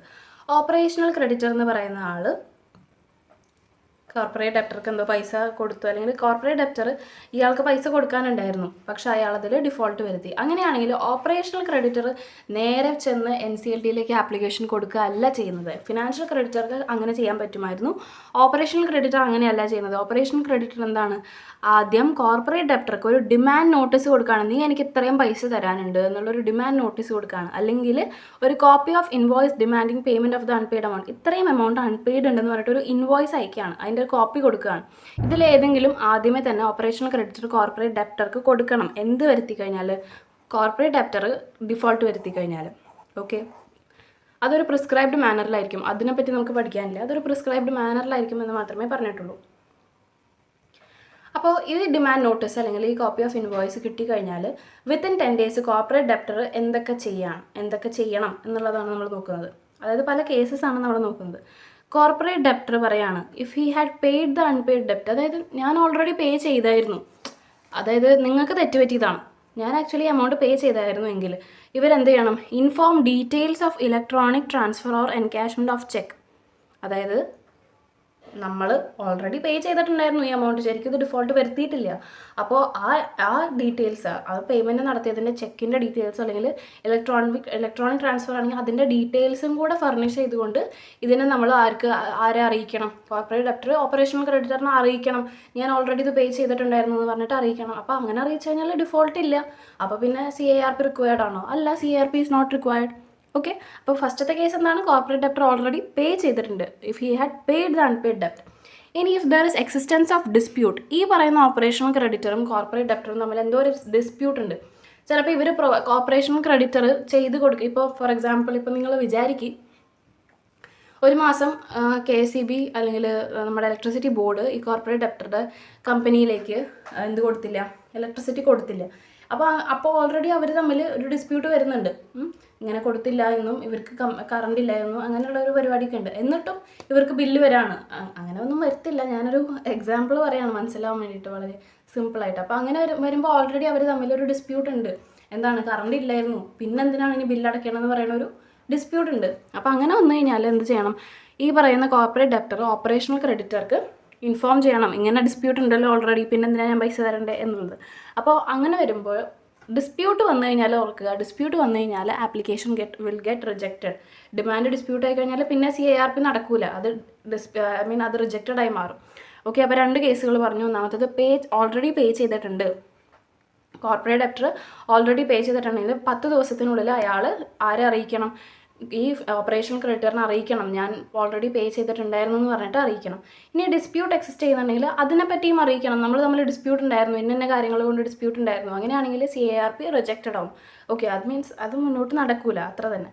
ഓക്കെ, കോർപ്പറേറ്റ് ഡെപ്റ്റർ ഇനി വിത്തിൻ 10 ഡേയ്സിൻ്റെ ഉള്ളിൽ ഒരു റിപ്ലൈയും കൊടുക്കുന്നില്ല, no reply from the part of corporate debtor. അങ്ങനെ സംഭവിച്ചു കഴിഞ്ഞാൽ അങ്ങനെ സംഭവിക്കുകയാണെങ്കിൽ ഇനി എന്താണ് നടക്കുന്നത് എന്നാണ് നമ്മൾ നോക്കുന്നത്. If no reply is received from corporate debtor within 10 days, 10 ദിവസമായിട്ടും ഒരു റിപ്ലൈയും ഇല്ല, അങ്ങനെയാണെങ്കിൽ ഓപ്പറേഷണൽ ക്രെഡിറ്റർ എന്ത് ചെയ്യും? ഓപ്പറേഷണൽ ക്രെഡിറ്റർ ആണല്ലോ ആദ്യം ഡിമാൻഡ് നോട്ടീസ് അയച്ചിട്ട് എങ്ങനെ എനിക്ക് പൈസ തരാനുണ്ടെന്നൊക്കെ പറഞ്ഞിട്ട് കോർപ്പറേറ്റ് ഡെപ്റ്ററിനെ അറിയിച്ചത്. 10 ദിവസമായിട്ടും കോർപ്പറേറ്റ് ഡെപ്റ്റർ എന്ത് ചെയ്തിട്ടില്ല? റിപ്ലൈ തന്നിട്ടില്ല. അങ്ങനെയാണെങ്കിൽ ഓപ്പറേഷണൽ ക്രെഡിറ്റർക്ക് എന്ത് ചെയ്യാം? അപ്പോൾ NCLT-യിലേക്ക് ആപ്ലിക്കേഷൻ കൊടുക്കണം. അല്ലാതെ ഫിനാൻഷ്യൽ ക്രെഡിറ്ററിൻ്റെ പോലെ ആദ്യമേ തന്നെ NCLT-യിലേക്ക് ആപ്ലിക്കേഷൻ കൊടുക്കാൻ പറ്റില്ല. ഓക്കെ, അപ്പോൾ ആപ്ലിക്കേഷൻ കൊടുക്കാം. അവിടെ ഫിനാൻഷ്യൽ ക്രെഡിറ്റർക്ക് ചെയ്യാൻ പറ്റിയ പോലെ തന്നെ ഒരു IRP-നെ പ്രപ്പോസ് ചെയ്യാം. ഓക്കെ, ഇന്നാളെ നമ്മൾ CARP പ്രോസസ്സിൽ ഒരു IRP ആയിട്ട് നിർത്താനായിട്ട് നമ്മൾ ആഗ്രഹിക്കുന്നുണ്ടെന്ന് പറഞ്ഞിട്ട് അയാളെ പ്രപ്പോസ് ചെയ്യാം. അങ്ങനെ NCLT വിത്തിൻ 14 ഡേയ്സിനുള്ളിൽ കുറച്ച് കണ്ടീഷൻസ് ഒക്കെ നോക്കിയിട്ടാണ്, അതായത് കണ്ടീഷൻസ് എന്നുള്ളത് നമ്മൾ പറയും. NCLT 14 ദിവസത്തിനുള്ളിൽ ഓപ്പറേഷൻ ക്രെഡിറ്റർ അപ്ലൈ ചെയ്ത് 14 ദിവസത്തിനുള്ളിൽ അഡ്മിറ്റ് ചെയ്യും. ഓക്കെ, അത് ചിലപ്പോൾ അഡ്മിറ്റ് ചെയ്യും, ചിലപ്പോൾ റിജക്റ്റ് ചെയ്യും. അഡ്മിറ്റ് ചെയ്യാനായിട്ട് കുറച്ച് കണ്ടീഷൻസ് ഉണ്ട്, അത് കണ്ടീഷൻസ് ഏതൊക്കെയാണെന്നുള്ളത് നമ്മൾ പറയും. ഓക്കെ, അപ്പോൾ process of initiation by operation creditor എന്ന് പറയുന്നത് നമ്മൾ പറഞ്ഞു തീർത്തിട്ടുണ്ട്. അതായത് വളരെ എന്താ പറയുക, സിമ്പിളായിട്ടാണ് ഈ ഫ്ലോ ചാർട്ട് ഞാൻ എഴുതിയിട്ടുള്ളത്. അതുകൊണ്ട് നിങ്ങൾ എന്ത് ചെയ്യണമെന്ന് വെച്ച് കഴിഞ്ഞാൽ ഇത് വെച്ച് ആദ്യം പഠിക്കുക, അതിനുശേഷം അല്ലെങ്കിൽ ഇത് വെച്ചിട്ട് ആദ്യം കാര്യങ്ങൾ മനസ്സിലാക്കിയിട്ട് ടെക്സ്റ്റ് ഒന്നുകൂടെ വായിച്ചു നോക്കുക. ഒരിക്കലും എക്സാമിന് ഫ്ലോ ചാർട്ടൊന്നും വരച്ച് വയ്ക്കരുത്. കാരണം നമ്മൾക്ക് എക്സാമിന് എപ്പോഴും വളരെ ഡീറ്റെയിൽ ആയിട്ട് നമ്മൾ കാര്യങ്ങൾ എഴുതി തന്നെ പ്രസൻറ്റ് ചെയ്യണം. ഓക്കെ, ഡീറ്റെയിൽ ആയിട്ടെന്ന് ഉദ്ദേശിക്കുമ്പോൾ പ്രൊവിഷൻസ് അവർക്ക് മനസ്സിലാവുന്ന രീതിയിൽ എഴുതണം. അല്ലാതെ ഫ്ലോ ചാർട്ട് വരച്ച് വെച്ച് കഴിഞ്ഞാൽ നമുക്ക് മനസ്സിലാവില്ല, അല്ലെങ്കിൽ മാർക്ക് കിട്ടില്ല. അപ്പോൾ ഫ്ലോ ചാർട്ട് എന്ന് പറയുന്നത് ജസ്റ്റ് നമുക്ക് കാര്യങ്ങൾ മനസ്സിലാക്കാൻ വേണ്ടിയിട്ടുള്ളൊരു രീതി മാത്രമാണ്. അപ്പോൾ ഇത് പഠിച്ചു കഴിഞ്ഞിട്ട് അല്ലെങ്കിൽ ഇത് മനസ്സിലാക്കിയതിന് ശേഷം ടെക്സ്റ്റ് എടുത്ത് എന്തായാലും വായിക്കുക. ഓക്കെ, അപ്പോൾ ഓപ്പറേഷണൽ ക്രെഡിറ്റർ എന്ന് പറയുന്ന ആൾക്ക് കോർപ്പറേറ്റ് ഡെപ്റ്റർ പൈസ കൊടുക്കാനുണ്ടായിരുന്നു, ഡിഫോൾട്ട് വരുത്തി. അപ്പോൾ ഓപ്പറേഷണൽ ക്രെഡിറ്റർ കോർപ്പറേറ്റ് ഡെപ്റ്റർക്ക് എന്തായിരിക്കും? ഡിമാൻഡ് നോട്ടീസ് അല്ലെങ്കിൽ കോപ്പി ഓഫ് ഇൻവോയ്സ് അയക്കണം. അതൊരു പ്രിസ്ക്രൈബ്ഡ് മാനറിലായിരിക്കണം. അങ്ങനെ കോർപ്പറേറ്റ് ഡെപ്റ്റർ ഒന്നെങ്കിൽ ഈ പറയുന്ന ഓപ്പറേഷൻ ക്രെഡിറ്ററിനോട് 10 ദിവസത്തിനുള്ളിൽ പറയുകയാണ്, ഞാൻ ഓൾറെഡി ഇത് പേ ചെയ്തിട്ടുണ്ടായിരുന്നു, അതിനുള്ള കൃത്യമായിട്ടുള്ള ഡീറ്റെയിൽസ് കൊടുത്തിട്ടുണ്ടെങ്കിൽ CARP കമൻസ് ആവില്ല, പിന്നെ CARPയുടെ ആവശ്യമില്ല, ഡിഫോൾട്ട് ഇല്ലല്ലോ, ഓൾറെഡി പേ ചെയ്തിട്ടുണ്ടായിരുന്നു. ഓക്കെ, രണ്ടാമത്തെ കേസ് എന്ന് പറയുന്നത് ഇവർ തമ്മിൽ എന്തോ ഒരു ഡിസ്പ്യൂട്ട് ഉണ്ടായിരുന്നു. അതിനെപ്പറ്റി 10 ദിവസത്തിനുള്ളിൽ കോർപ്പറേറ്റ് ഡെപ്റ്റർ ഡിമാൻഡ് നോട്ടീസ് കിട്ടി 10 ദിവസത്തിനുള്ളിൽ നമ്മുടെ കോർപ്പറേറ്റ് ഡെപ്റ്റർ എന്ത് പറയുകയാണ്, നമ്മൾ തമ്മിൽ ഡിസ്പ്യൂട്ട് ഉണ്ടായിരുന്നല്ലോ, അപ്പോൾ പിന്നെ ഇതൊന്നും നടക്കില്ല, പൈസ തരാൻ പറ്റൂല എന്ന് പറയുകയാണെങ്കിൽ അപ്പോൾ പിന്നെ ഒന്നും ചെയ്യാൻ പറ്റില്ല. ഡിസ്പ്യൂട്ട് ഉണ്ടെങ്കിൽ ഓർക്കുക CARP നടക്കില്ല. ഓക്കെ, മൂന്നാമത്തെ കേസാണ് റിപ്ലൈ തന്നില്ല. കോർപ്പറേറ്റ് ഡെപ്റ്റർ റിപ്ലൈ തന്നില്ലെങ്കിൽ മാത്രം നമുക്ക് ചെയ്യാൻ പറ്റുന്ന ഒരു കാര്യമാണ് NCLTയിലേക്ക് ആപ്ലിക്കേഷൻ കൊടുക്കുക. അതിൻ്റെ ഒപ്പം തന്നെ പ്രപ്പോസ് ചെയ്യുക, IRPനെ പ്രപ്പോസ് ചെയ്യുക. അപ്പോൾ NCLT 14 ദിവസത്തിനുള്ളിൽ ചില കണ്ടീഷൻസ് ഒക്കെ നോക്കിയിട്ട് അഡ്മിറ്റ് അല്ലെങ്കിൽ റിജക്റ്റ് ചെയ്യും. ഓക്കെ, ഇതാണ് ഓപ്പറേഷൻ ക്രെഡിറ്ററിൻ്റെ പ്രോസസ്സ് എന്ന് പറയുന്നത്. അപ്പോൾ application will be admitted if നമ്മൾ പറഞ്ഞായിരുന്നു ഓപ്പറേഷണൽ ക്രെഡിറ്റർ NCLTയിലേക്ക് ആപ്ലിക്കേഷനും അതുപോലെ തന്നെ IRPനെ പ്രപ്പോസ് ചെയ്തിട്ട് ആപ്ലിക്കേഷൻ കൊടുക്കും. അപ്പോൾ കൊടുത്തിട്ട് NCLT 14 ദിവസത്തിനുള്ളിൽ അത് അഡ്മിറ്റ് അല്ലെങ്കിൽ റിജക്റ്റ് ചെയ്യണതിന് കുറച്ച് കണ്ടീഷൻസ് ഉണ്ടെന്ന് പറഞ്ഞു. അത് ഏതൊക്കെ കണ്ടീഷൻസ് ആണെന്നാണ് നമ്മൾ നോക്കുന്നത്. ഒന്നാമത്തെ കാര്യം ആപ്ലിക്കേഷൻ കംപ്ലീറ്റ് ആയിരിക്കണം. ആപ്ലിക്കേഷൻ കംപ്ലീറ്റ് ആയിരിക്കണം എന്ന് വെച്ചാൽ എന്താണ്? നമ്മൾ കൊടുക്കുന്ന ആപ്ലിക്കേഷൻ NCLTയിലേക്ക് കൊടുക്കുന്ന ആപ്ലിക്കേഷൻ കംപ്ലീറ്റ് ആയിരിക്കണം. അതിൽ പ്രശ്നങ്ങളൊന്നും ഉണ്ടാകാൻ പാടില്ല, ഒരു കാര്യങ്ങളും മിസ് ചെയ്തിട്ടുണ്ടാകാൻ പാടില്ല. ഓക്കെ, അൺപെയ്ഡ് ഓപ്പറേഷണൽ ഡെപ്റ്റ് ഹാസ് നോട്ട് ബീൻ പെയ്ഡ്. അതായത് ആപ്ലിക്കേഷൻ കൊടുക്കുന്ന ടൈമിൽ കോർപ്പറേറ്റ് ഡെപ്റ്റർ നമുക്ക് പൈസ തന്നിട്ടില്ല, അതിപ്പോഴും ഡിഫോൾട്ടഡ് ആയിട്ടുള്ള ഒരു പേയ്മെൻറ്റ് തന്നെയാണ് എന്നുള്ളത് ഉറപ്പായിരിക്കണം. അയാൾ എങ്ങാനും അത് പേ ചെയ്തിട്ടുണ്ടെങ്കിൽ ഉടനെ CARP കമൻസ് ചെയ്യൂല. അതാണല്ലോ നമ്മൾ പറഞ്ഞത് ഫസ്റ്റത്തെ കേസിൽ. 10 ദിവസത്തിനുള്ളിൽ കോർപ്പറേറ്റ് ഡെപ്റ്റർ ഡിമാൻഡ് നോട്ടീസ് കിട്ടി, 10 ദിവസത്തിനുള്ളിൽ കോർപ്പറേറ്റ് ഡെപ്റ്റർ ഓപ്പറേഷണൽ ക്രെഡിറ്ററിനെ അറിയിക്കുന്നുണ്ട് ഓൾറെഡി ഇത് നമ്മൾ പേ ചെയ്തിട്ടുണ്ടെന്ന് പറഞ്ഞിട്ട് ഇൻഫർമേഷൻ കൊടുക്കുകയാണെങ്കിൽ പിന്നെ CARP നടക്കില്ല. അപ്പോൾ CARP നടക്കണമെങ്കിൽ എന്തായിരിക്കണം? അൺപെയ്ഡ് ഓപ്പറേഷണൽ ഡെപ്റ്റ് ഇപ്പോഴും അൺപെയ്ഡ് തന്നെയാണ്, അത് പേ ചെയ്തിട്ടില്ല. അങ്ങനെയാണെങ്കിൽ CARP അഡ്മിറ്റ് ആവും. അതുപോലെ തന്നെ ഡിമാൻഡ് നോട്ടീസ് വാസ് ഡെലിവേർഡ്. കൃത്യമായിട്ട് ഡിമാൻഡ് നോട്ടീസ് കോർപ്പറേറ്റ് ഡെപ്റ്ററിൻ്റെ അടുത്ത് എത്തിയിട്ടുണ്ട് എന്നുള്ളത് ഉറപ്പ് വരുത്തണം. അതുപോലെ തന്നെ notice of dispute is not received. അതായത് ഡിസ്പ്യൂട്ട് എന്ന് പറയുന്ന ഒരു പരിപാടി വന്നു കഴിഞ്ഞാൽ ഒരിക്കലും CARP നടക്കില്ല എന്ന് പറഞ്ഞു. അപ്പോൾ ഡിസ്പ്യൂട്ട് ഇല്ല എന്നുള്ളത് ഉറപ്പ് വരുത്തണം. No disciplinary proceedings against proposed RP. അതായത് നമ്മളത് മറ്റേതിൻ്റെ കേസിലും ഫിനാൻഷ്യൽ ക്രെഡിറ്റേഴ്സിൻ്റെ കേസിലും റിജക്ഷൻ്റെ ഗ്രൗണ്ടിൽ പറഞ്ഞിരുന്ന 2-3 കാര്യങ്ങളിലൊന്നായിരുന്നു അല്ലേ. അപ്പോൾ അവിടെ പറഞ്ഞ സെയിം കാര്യം തന്നെയാണ്. അവർക്കെതിരെ എന്തെങ്കിലും ഡിസിപ്ലിനറി പ്രൊസീഡിങ്സ് എന്തെങ്കിലും ഉണ്ടെങ്കിൽ അതും ഈ പറയുന്ന ആപ്ലിക്കേഷൻ്റെ അഡ്മിഷനെ അഫക്റ്റ് ചെയ്യുന്ന കാര്യങ്ങളാണ്. അപ്പോൾ ഇവിടെ 5 കാര്യങ്ങളാണ് പറയുന്നത്. എന്തൊക്കെയാണ്? ആപ്ലിക്കേഷൻ കംപ്ലീറ്റ് ആയിരിക്കണം, അതുപോലെ തന്നെ അൺപെയ്ഡ് ഓപ്പറേഷണൽ ഡെപ്റ്റ് ഇപ്പോഴും അൺപെയ്ഡ് തന്നെയാണ്, ഡിമാൻഡ് നോട്ടീസ് ഡെലിവേർഡ് ആണ് ഓൾറെഡി, പിന്നെ നമ്മളുടെ ഡിസ്പ്യൂട്ടൊന്നും ഇല്ല, അതുപോലെ തന്നെ ഡിസിപ്ലിനറി പ്രൊസീഡിങ്സ് ഒന്നും IRPക്ക് അഗേൻസ്റ്റ് ആയിട്ട് ഇല്ല എന്നുള്ളത് നമ്മൾ ഉറപ്പ് വരുത്തണം. ഇത്രയും കാര്യങ്ങളാണ് മെയിനായിട്ട് ഈ process of initiation of operational creditor എന്ന് പറയുന്ന കേസിൽ വരുന്നത്. ഓക്കെ, ഇനി process of initiation by corporate ഡെപ്റ്ററാണ്. അപ്പം നമ്മൾ പറഞ്ഞുകൊണ്ടിരുന്ന 3 പേരിൽ മൂന്നാമത്തെ ആളുടെ പ്രോസസ്സാണ് നമ്മൾ പഠിക്കുന്നത്. ഓക്കെ, ആദ്യം ഫിനാൻഷ്യൽ ക്രെഡിറ്ററിൻ്റെ പഠിച്ചു, ഓപ്പറേഷണൽ ക്രെഡിറ്ററിൻ്റെ പഠിച്ചു, ഇപ്പോൾ കോർപ്പറേറ്റ് ഡെപ്റ്ററിൻ്റെ. അപ്പോൾ ഇവിടെ പറയുന്നതെന്ന് വെച്ച് കഴിഞ്ഞാൽ when corporate debtor committed default, again നമ്മൾ വീണ്ടും പറയുന്നു കോർപ്പറേറ്റ് ഡെപ്റ്റർ ഡിഫോൾട്ട് എന്ന് പറയുന്ന എമൗണ്ട് എത്രയായിരിക്കണം? മിനിമം 1 കോടിയെങ്കിലും ഉണ്ടാവണം. ഓക്കെ, ഈ ഡിഫോൾട്ട് സംഭവിച്ചു കഴിഞ്ഞാൽ കോർപ്പറേറ്റ് ഡെപ്റ്റർക്ക് തന്നെ നേരിട്ട് അഡ്ജൂഡിക്കേറ്റിംഗ് അതോറിറ്റി, NCLT ആണല്ലോ കോർപ്പറേറ്റിൻ്റെ അഡ്ജുഡിക്കേറ്റിംഗ് അതോറിറ്റി. നമ്മൾ പറഞ്ഞു ഇൻഡിവിജ്വൽസിൻ്റെയും ഫേംസിൻ്റെയും മാത്രമാണ് DRT എന്നുള്ളത് നമ്മൾ സ്റ്റാർട്ടിങ്ങിൽ പറഞ്ഞായിരുന്നു അല്ലേ. കോർപ്പറേറ്റ്സ് അതായത് കമ്പനി, LLP അങ്ങനെയുള്ള ആൾക്കാരുടെയൊക്കെ അഡ്ജുഡിക്കേറ്റിംഗ് അതോറിറ്റി ആരാണ്? NCLT ആണ്. കോർപ്പറേറ്റ് ഡെപ്റ്റർ അഡ്ജുഡിക്കേറ്റിംഗ് അതോറിറ്റിയിലേക്ക് ഒരു ആപ്ലിക്കേഷൻ കൊടുക്കണം, CARP ആപ്ലിക്കേഷൻ കൊടുക്കണം. അതിൻ്റെ ഒപ്പം എന്തൊക്കെ കൊടുക്കണം? ബുക്സ് ഓഫ് അക്കൗണ്ട്സ് കൊടുക്കണം. അതുപോലെ തന്നെ പ്രപ്പോസ് RP, ആരെയാണ് നമ്മൾ RP ആയിട്ട് പ്രപ്പോസ് ചെയ്യുന്നത് അവരുടെ ഡീറ്റെയിൽസ് കൊടുക്കണം. ഓക്കെ, അപ്പോൾ 3 കാര്യങ്ങൾ കൊടുക്കണം. ആപ്ലിക്കേഷൻ ഫോർ CARP, അതുപോലെ തന്നെ ഒരു ബുക്സ് ഓഫ് അക്കൗണ്ട്സ്, അതുപോലെ തന്നെ RPനെ പ്രപ്പോസ് ചെയ്ത കാര്യം. അപ്പോൾ അഡ്ജുഡിക്കേറ്റിംഗ് അതോറിറ്റി പിന്നെ ഒരു കാര്യം കൂടി കൊടുക്കണം, അപ്രൂവൽ. അതായത് CARP പ്രോസസ്സിലേക്ക് കയറാനായിട്ട് ഞങ്ങളുടെ കമ്പനിയുടെ അപ്രൂവൽ മൊത്തത്തിൽ ഞങ്ങൾക്ക് കിട്ടിയിട്ടുണ്ട്. അപ്രൂവൽ 2 രീതിയിൽ നമുക്ക് നടത്താം. ഒന്നുകിൽ സ്പെഷ്യൽ റെസൊല്യൂഷൻ വഴി, അല്ലെങ്കിൽ 3/4 ഓഫ് ദ പാർട്ട്നേഴ്സിൻ്റെ അപ്രൂവൽ വഴി നമുക്ക് അപ്രൂവൽ കിട്ടുകയാണെങ്കിൽ, അതായത് ആ കമ്പനി മൊത്തത്തിൽ ഓക്കെ ആണ് CARP പ്രോസസ്സ് അണ്ടർഗോ ചെയ്യാൻ വേണ്ടിയിട്ട്. ഓക്കെ, അപ്പോൾ അങ്ങനെ ഒരു അപ്രൂവൽ കിട്ടണം. ആ അപ്രൂവലിൻ്റെ തെളിവും ഉണ്ടായിരിക്കണം. അപ്പോൾ 4 കാര്യങ്ങളാണ് ഇവിടെ നമ്മൾ അഡ്ജുഡിക്കേറ്റിംഗ് അതോറിറ്റിയിലേക്ക് സബ്മിറ്റ് ചെയ്യേണ്ടത്. ഒന്നാമത്തത് ആപ്ലിക്കേഷൻ, രണ്ടാമത്തത് RPനെ പ്രപ്പോസ് ചെയ്യുന്നത്, 3ഉം 4ഉം എന്തൊക്കെയാണ്? ബുക്സ് ഓഫ് അക്കൗണ്ട്സ് കൊടുക്കണം, അതുപോലെ തന്നെ അപ്രൂവൽ എന്നെങ്കിൽ സ്പെഷ്യൽ റെസൊല്യൂഷൻ, അല്ലെങ്കിൽ 3/4 ഓഫ് ദ പാർട്ട്നേഴ്സെങ്കിലും അപ്രൂവ് ചെയ്തിട്ടുള്ളത്. അപ്പോൾ ഇതൊക്കെ അഡ്ജുഡിക്കേറ്റിംഗ് അതോറിറ്റിക്ക് കൊടുത്ത് 14 ദിവസത്തിനുള്ളിൽ അഡ്ജുഡിക്കേറ്റിംഗ് അതോറിറ്റി ഒന്നുകിൽ അഡ്മിറ്റ് ചെയ്യും അല്ലെങ്കിൽ റിജക്റ്റ് ചെയ്യും. ആപ്ലിക്കേഷൻ കംപ്ലീറ്റ് ആണെങ്കിൽ അഡ്മിറ്റ് ചെയ്യും, ആപ്ലിക്കേഷൻ ഇൻകംപ്ലീറ്റ് ആണെങ്കിൽ ആപ്ലിക്കേഷൻ റിജക്റ്റ് ചെയ്യും. ഓക്കെ, അഡ്മിറ്റ് ചെയ്ത് കഴിഞ്ഞാൽ എന്താണ്? CARP കമൻസ് ആവും, റിജക്റ്റ് ചെയ്ത് കഴിഞ്ഞാൽ ആപ്ലിക്കേഷൻ ഇൻകംപ്ലീറ്റ് ആയതുകൊണ്ടാണല്ലോ ഇവിടെ റിജക്ഷൻ വരുന്നത്. അപ്പോൾ 7 ദിവസം റെക്ടിഫിക്കേഷൻ കൊടുക്കും ഫിനാൻഷ്യൽ ക്രെഡിറ്റേഴ്സിൻ്റെ പോലെ തന്നെ. അങ്ങനെ 7 ദിവസത്തിനുള്ളിൽ റെക്ടിഫൈ ചെയ്തില്ലെങ്കിൽ ആപ്ലിക്കേഷൻ ഗെറ്റ്സ് റിജക്റ്റഡ്. അതായത് എല്ലാ കേസസിലും നമ്മൾ നോക്കുകയാണെങ്കിൽ CARP process shall comments from date of admission of application. നമ്മൾ ആദ്യമേ പറഞ്ഞില്ലേ എന്താണ് ഇൻസോൾവൻസി കമൻസ്മെൻറ്റ് ഡേറ്റ് എന്നാണ് അതിനെ വിളിക്കുക. ഡെഫിനിഷനിൽ തന്നെ നമ്മൾ പറഞ്ഞായിരുന്നു CARP പ്രോസസ്സ് എന്ന് പറയുന്നത് അഡ്മിഷൻ സ്റ്റാർട്ട് ചെയ്യുന്ന ഡേറ്റാണ്. ആപ്ലിക്കേഷൻ എന്നാണോ അഡ്മിറ്റ് ചെയ്യുന്നത് ആ ദിവസത്തിനെ തൊട്ട് വിളിക്കുന്ന പേരാണ് ഇൻസോൾവൻസി കമൻസ്മെൻറ്റ് ഡേറ്റ്. നമ്മൾ ആപ്ലിക്കേഷൻ അഡ്ജുഡിക്കേറ്റിംഗ് അതോറിറ്റിയിലേക്ക് കൊടുക്കുന്ന ഡേറ്റിനെയാണ് നമ്മൾ വിളിക്കുന്നത് ഇനീഷ്യേഷൻ ഡേറ്റ്. ഓക്കെ, സോ ഈ പറയുന്ന കോർപ്പറേറ്റ് ഡെപ്റ്ററിൻ്റെ പ്രോസസ്സ് വളരെ ഈസി അല്ലേ ആക്ച്വലി. കോർപ്പറേറ്റ് ഡെപ്റ്റർ അഡ്ജുഡിക്കേറ്റിംഗ് അതോറിറ്റിക്ക് ആപ്ലിക്കേഷൻ കൊടുക്കുന്നു, ബുക്സ് ഓഫ് അക്കൗണ്ട്സ് കൊടുക്കുന്നു, അതുപോലെ തന്നെ അപ്രൂവൽ, പിന്നെ RPനെ പ്രപ്പോസ് ചെയ്യുന്നു. അങ്ങനെ 14 ദിവസത്തിനുള്ളിൽ അഡ്ജുഡിക്കേറ്റിംഗ് അതോറിറ്റി ഒന്നെങ്കിൽ അഡ്മിറ്റ് ചെയ്യുന്നു അല്ലെങ്കിൽ ആപ്ലിക്കേഷൻ റിജക്റ്റ് ചെയ്യുന്നു. നമ്മുടെ ആപ്ലിക്കേഷൻ ഇൻകംപ്ലീറ്റ് ആണെങ്കിലാണ് ഇവിടെ റിജക്റ്റ് ചെയ്യുന്നത്. ഇൻകംപ്ലീറ്റ് ആണെങ്കിൽ 7 ദിവസം കൊടുക്കുന്നു റെക്ടിഫൈ ചെയ്യാനായിട്ട്. 7 ദിവസത്തിനുള്ളിൽ റെക്ടിഫൈ ചെയ്തില്ല എങ്കിൽ വീണ്ടും റിജക്റ്റ് ചെയ്യുന്നു. ഓക്കെ, ഇതാണ് ഇവിടുത്തെ പ്രോസസ്സ്. അപ്പോൾ 3 കാര്യങ്ങളും നമ്മൾ പറഞ്ഞു കഴിഞ്ഞു. CARP process initiated by financial creditor, initiated by operational creditor, initiated by corporate debtor. 3 കാര്യങ്ങളും നമ്മൾ പറഞ്ഞു കഴിഞ്ഞു. ഓക്കെ, അപ്പോൾ നമ്മുടെ CARP പ്രോസസ്സിൻ്റെ കാര്യങ്ങളൊക്കെ നമ്മൾ പഠിച്ചു. 3 പേര് ഇനീഷ്യേറ്റ് ചെയ്യുന്നതിൻ്റെ പ്രോസസ്സ് പഠിച്ചു. അത് 3ഉം വളരെ ഇമ്പോർട്ടൻ്റ് തന്നെയാണ്. ഓക്കെ, ഇനി നമ്മൾ നോക്കുന്നത് time limit for completion of CARP സ്റ്റാർട്ടായെന്ന് വിചാരിക്കുക. പിന്നെ എത്ര നാൾ നിൽക്കും? നമ്മൾ റെസല്യൂഷൻ പീരീഡ് എന്ന് പറഞ്ഞിട്ടൊരു സാധനം പഠിച്ചില്ലേ ഡെഫിനിഷനിൽ? അതിലെന്താ പറഞ്ഞത്? വിത്തിൻ 180 ഡേയ്സിൻ്റെ ഉള്ളിൽ, അതായത് ഇൻസോൾവൻസി കമൻസ്മെൻറ്റ് ഡേറ്റ് മുതൽ 180 ഡേയ്സിനെ വിളിക്കുന്ന പീരീഡിനെ നമ്മൾ വിളിക്കുന്ന പേരാണ് എന്ത്? റെസല്യൂഷൻ പീരീഡ് എന്ന് പറയുന്നത്. അപ്പോൾ time limit for completion of CARP എന്ന് പറയുന്നത് ശരിക്കും within 180 days from the date of admission. അതായത് ഇൻസോൾവൻസി കമൻസ്മെൻറ്റ് ഡേറ്റിനെയാണ് നമ്മൾ ഡേറ്റ് ഓഫ് അഡ്മിഷൻ എന്ന് പറയുന്നത്. ഈ ഡേറ്റ് മുതൽ 150 ദിവസത്തിനുള്ളിൽ CARP ശരിക്കും തീർക്കണം.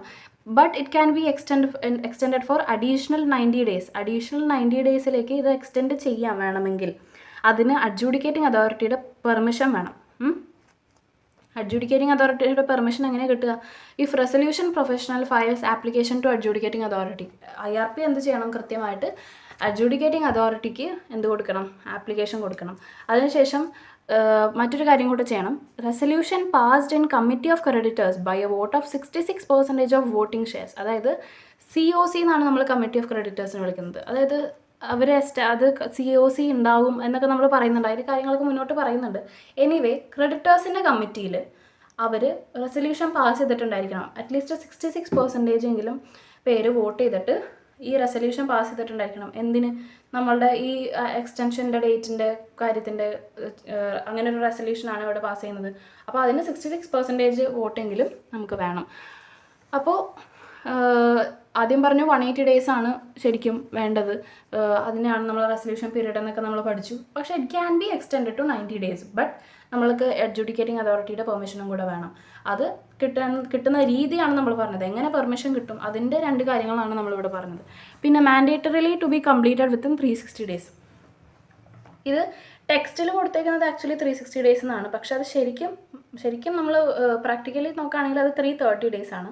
അപ്പോൾ അത് ജസ്റ്റ് ഞാനിവിടെ എഴുതിയെന്ന് മാത്രമേ ഉള്ളൂ. പഠിക്കുമ്പോൾ 360 ഡേയ്സ് തന്നെ പഠിച്ചോളൂ. ഓക്കെ, അപ്പോൾ time limit for completion of CARP എന്ന് പറയുന്നത് 180 ഡേയ്സിനുള്ളിൽ ശരിക്കും തീർക്കണം. It can be extended to 90 days.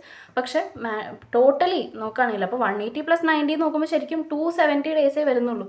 അപ്പോൾ അവർ പറയുന്നത് വെച്ച് കഴിഞ്ഞാൽ എക്സ്റ്റൻഷൻ കഴിഞ്ഞാലും വേണമെങ്കിൽ 360 ഡേയ്സിനുള്ളിൽ കാര്യം മൊത്തത്തിൽ അങ്ങോട്ട് തീർത്തിരിക്കണം. അത്രയാണ് പറയുന്നുള്ളൂ. ഈ നമ്പേഴ്സ് ഇമ്പോർട്ടൻ്റ് ആണ്. ഓക്കെ, അപ്പോൾ ശരിക്കും CARP ടോട്ടലി കംപ്ലീറ്റ് ചെയ്യാനായിട്ട് നമ്മൾക്ക് പെർമിഷനും കൂടെ കിട്ടിക്കഴിഞ്ഞാൽ നമുക്ക് വേണമെങ്കിൽ 270 ഡേയ്സിനുള്ളിൽ തീർക്കാം. പക്ഷേ അതിൻ്റെ ഫുൾ പ്രോസസ്സ് മൊത്തം വേണമെങ്കിൽ 360 ഡേയ്സിൻ്റെ ഉള്ളിൽ മാൻഡേറ്ററിലി കംപ്ലീറ്റ് ആയിരിക്കണം എന്നാണ് പറയുന്നത്. ഇനി after admission of application adjudicating authority passes 3 orders. 3 orders ഒരു അഡ്മിഷന് ശേഷം അഡ്ജുഡിക്കേറ്റിംഗ് അതോറിറ്റി ചെയ്യും. എന്തൊക്കെയാണ്? ഒന്നാമത്തത് ഡിക്ലെയർ മൊറട്ടോറിയം. മൊറട്ടോറിയം എന്താണെന്നുള്ളത് നമ്മൾ പറയും. അതൊരു കൂളിംഗ് പീരീഡ് പോലത്തെ ഒരു ടൈമാണ്. ഓക്കെ, മൊറട്ടോറിയം ഡിക്ലെയർ ചെയ്യും. അതുപോലെ തന്നെ അപ്പോയിൻറ്റ് IRP. അത് നമ്മൾ ഓൾറെഡി പറഞ്ഞു. അഡ്ജുഡിക്കേറ്റിംഗ് അതോറിറ്റി അഡ്മിഷൻ ചെയ്ത് കഴിഞ്ഞാൽ ആപ്ലിക്കേഷൻ അഡ്മിറ്റ് ചെയ്ത് കഴിഞ്ഞാൽ ആദ്യത്തെ എക്സാമ്പിളിൽ തന്നെ പറഞ്ഞിരുന്നു അല്ലേ? ആപ്ലിക്കേഷൻ അഡ്മിറ്റ് ചെയ്ത് കഴിഞ്ഞാൽ IRPനെ അപ്പോയിൻറ്റ് ചെയ്യണം. ആ IRP എന്ന് പറയുന്ന ആൾ ഒരു IP ആയിരിക്കണം എന്നൊക്കെ നമ്മൾ പറഞ്ഞു.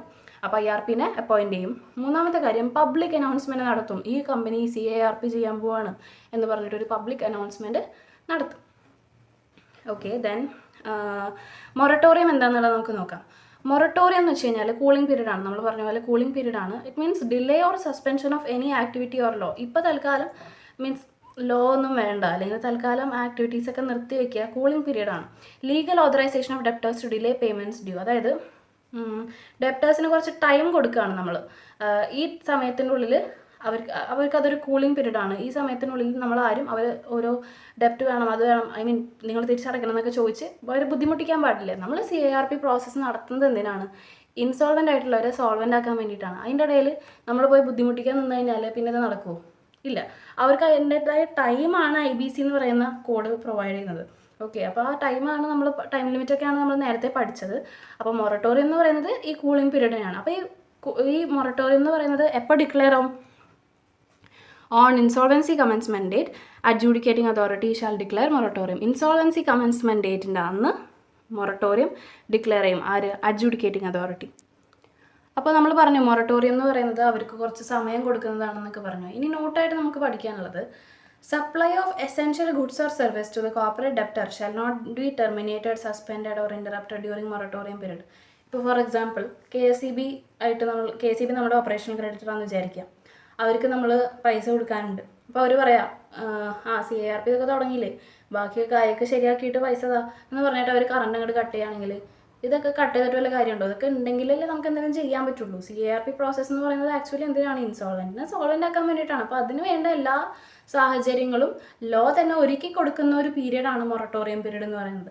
അപ്പോൾ എസെൻഷ്യൽ ഗുഡ്സ് കൃത്യമായി സപ്ലൈ ചെയ്തിട്ടുണ്ടായിരിക്കണം, എസെൻഷ്യൽ സർവീസസും കോർപ്പറേറ്റ് ഡെപ്റ്റർക്ക് കിട്ടിയിരിക്കണം. അല്ലെങ്കിൽ പിന്നെ അതിനെ നമ്മൾ CARP പ്രോസസ്സിന് മൊറട്ടോറിയം പീരീഡ് എന്ന് വിളിച്ചിട്ട് കാര്യമില്ല. ഓക്കെ, അപ്പോൾ മൊറട്ടോറിയം പീരീഡിൽ കൃത്യമായിട്ട് അവർക്ക് കിട്ടേണ്ട സാധനങ്ങളും കിട്ടേണ്ട സർവീസസൊക്കെ കൃത്യമായി കിട്ടിയിട്ടുണ്ടായിരിക്കണം. Moratorium shall not apply to transaction arrangements or arrangements as may be notified by central government in consultation with any financial sector regulator. അതായത് ഇപ്പോൾ ഈ പറയുന്ന സെൻട്രൽ ഗവൺമെൻറ്, അപ്പോൾ സിമ്പിളായിട്ട് നിങ്ങൾ ഇങ്ങനെ നോക്കിയാൽ മതി, നമ്മുടെ സെൻട്രൽ ഗവൺമെൻറ് നോട്ടിഫൈ ചെയ്തിട്ടുള്ള എന്തെങ്കിലും ട്രാൻസാക്ഷൻസ് അല്ലെങ്കിൽ അറേഞ്ച്മെൻറ്റ്സ്, അതായത് ഇപ്പം നമ്മളിവിടെ പറഞ്ഞു എസെൻഷ്യൽ ഗുഡ്സിൻ്റെ സപ്ലൈ എന്തായാലും മൊറട്ടോറിയം പീരീഡിൽ നമ്മൾ കൊടുത്തിട്ടുണ്ടായിരിക്കണം എന്ന് പറഞ്ഞു. പക്ഷേ moratorium shall not apply to ചില ട്രാൻസാക്ഷൻസിന്, ഗവൺമെൻറ് സ്പെസിഫൈ ചെയ്യുന്ന ചില ട്രാൻസാക്ഷൻസിന് മൊറട്ടോറിയം അപ്ലൈ ആവില്ല. ഓക്കെ, അത്ര നോക്കിയാൽ മതി. പിന്നെ duration of moratorium. Duration of moratorium എന്ന് പറയുന്നത് എപ്പോൾ തൊട്ട് എപ്പോൾ വരെയാണെന്ന് നമ്മൾ പറഞ്ഞു. ആക്ച്വലി അത് എപ്പോൾ തൊട്ടെന്ന് വെച്ചാൽ സ്റ്റാർട്ട് ചെയ്യുന്നത് എപ്പോഴാണെന്ന് നമ്മൾ പറഞ്ഞു, ഇൻസോൾവൻസി കമൻസ്മെൻറ്റ് ഡേറ്റിൻ്റെ അന്ന് അഡ്ജുഡിക്കേറ്റിംഗ് അതോറിറ്റി ഡിക്ലെയർ ചെയ്യും. എന്ന് വരെയാണെന്ന് ചോദിച്ചു കഴിഞ്ഞാൽ ശരിക്കും അത് കംപ്ലീഷൻ ഓഫ് CARP വരെയുള്ള ഒരു ഡേറ്റ് ആണ്. പക്ഷേ ചില കേസസിൽ അത് സീസ് ആവും, ഇടയിൽ വെച്ച് അത് നിന്ന് പോകും. ഏതൊക്കെ കേസസിലാണ്? ഒന്നുകിൽ റെസൊല്യൂഷൻ പ്ലാൻ അപ്രൂവ്ഡായി, അല്ലെങ്കിൽ ലിക്വിഡേഷൻ ഓർഡർ പാസ്സായി, അല്ലെങ്കിൽ corporate debtor is passed. Corporate debtor is pass എന്ന് വെച്ചാൽ ലിക്വിഡേഷൻ നടന്നു, അല്ലെങ്കിൽ കോർപ്പറേറ്റ് ഡെപ്റ്റർ പിന്നെ ഇല്ല. അങ്ങനെ ഒരു സിറ്റുവേഷൻ വരാണെങ്കിൽ എന്താണ്, മൊറട്ടോറിയം പീരീഡ് ഇടയ്ക്ക് വെച്ച് സീസ് ആവും. ഓക്കെ, അപ്പോൾ moratorium period duration from the date of order, adjudicating authority order ചെയ്യുന്ന അന്ന് മുതൽ കംപ്ലീഷൻ ഓഫ് CARP വരെയുള്ള ഡേറ്റ് ആണ്. പക്ഷേ ഇടയിൽ സീസ് ആവുന്ന 3 കേസസാണ് പറഞ്ഞത്. റെസൊല്യൂഷൻ പ്ലാൻ അപ്രൂവ്ഡായി, അല്ലെങ്കിൽ ലിക്വിഡേഷൻ ഓർഡർ പാസ്സായി, അല്ലെങ്കിൽ കോർപ്പറേറ്റ് ഡെപ്റ്റർ പാസ്സായി. അങ്ങനെയുള്ള കേസസിൽ എന്താണ്, ഡ്യൂറേഷൻ ഓഫ് മൊറട്ടോറിയം സീസ് ആവും, മൊറട്ടോറിയം നിന്ന് പോകും. മാക്സിമം മൊറട്ടോറിയം പീരീഡ് എന്ന് പറയുന്നത് 270 ദിവസമാണ്. നമ്മൾ പറഞ്ഞ നേരത്തെ 180 ദിവസം plus 90 days with permission of adjudicating authority പറഞ്ഞില്ലേ, ആ 270 ഡേയ്സ് ആണ് മാക്സിമം മൊറട്ടോറിയം പീരീഡ് എന്ന് പറയുന്നത്. ഓക്കെ, ഇനി അടുത്തതൊരു നോട്ടാണ്,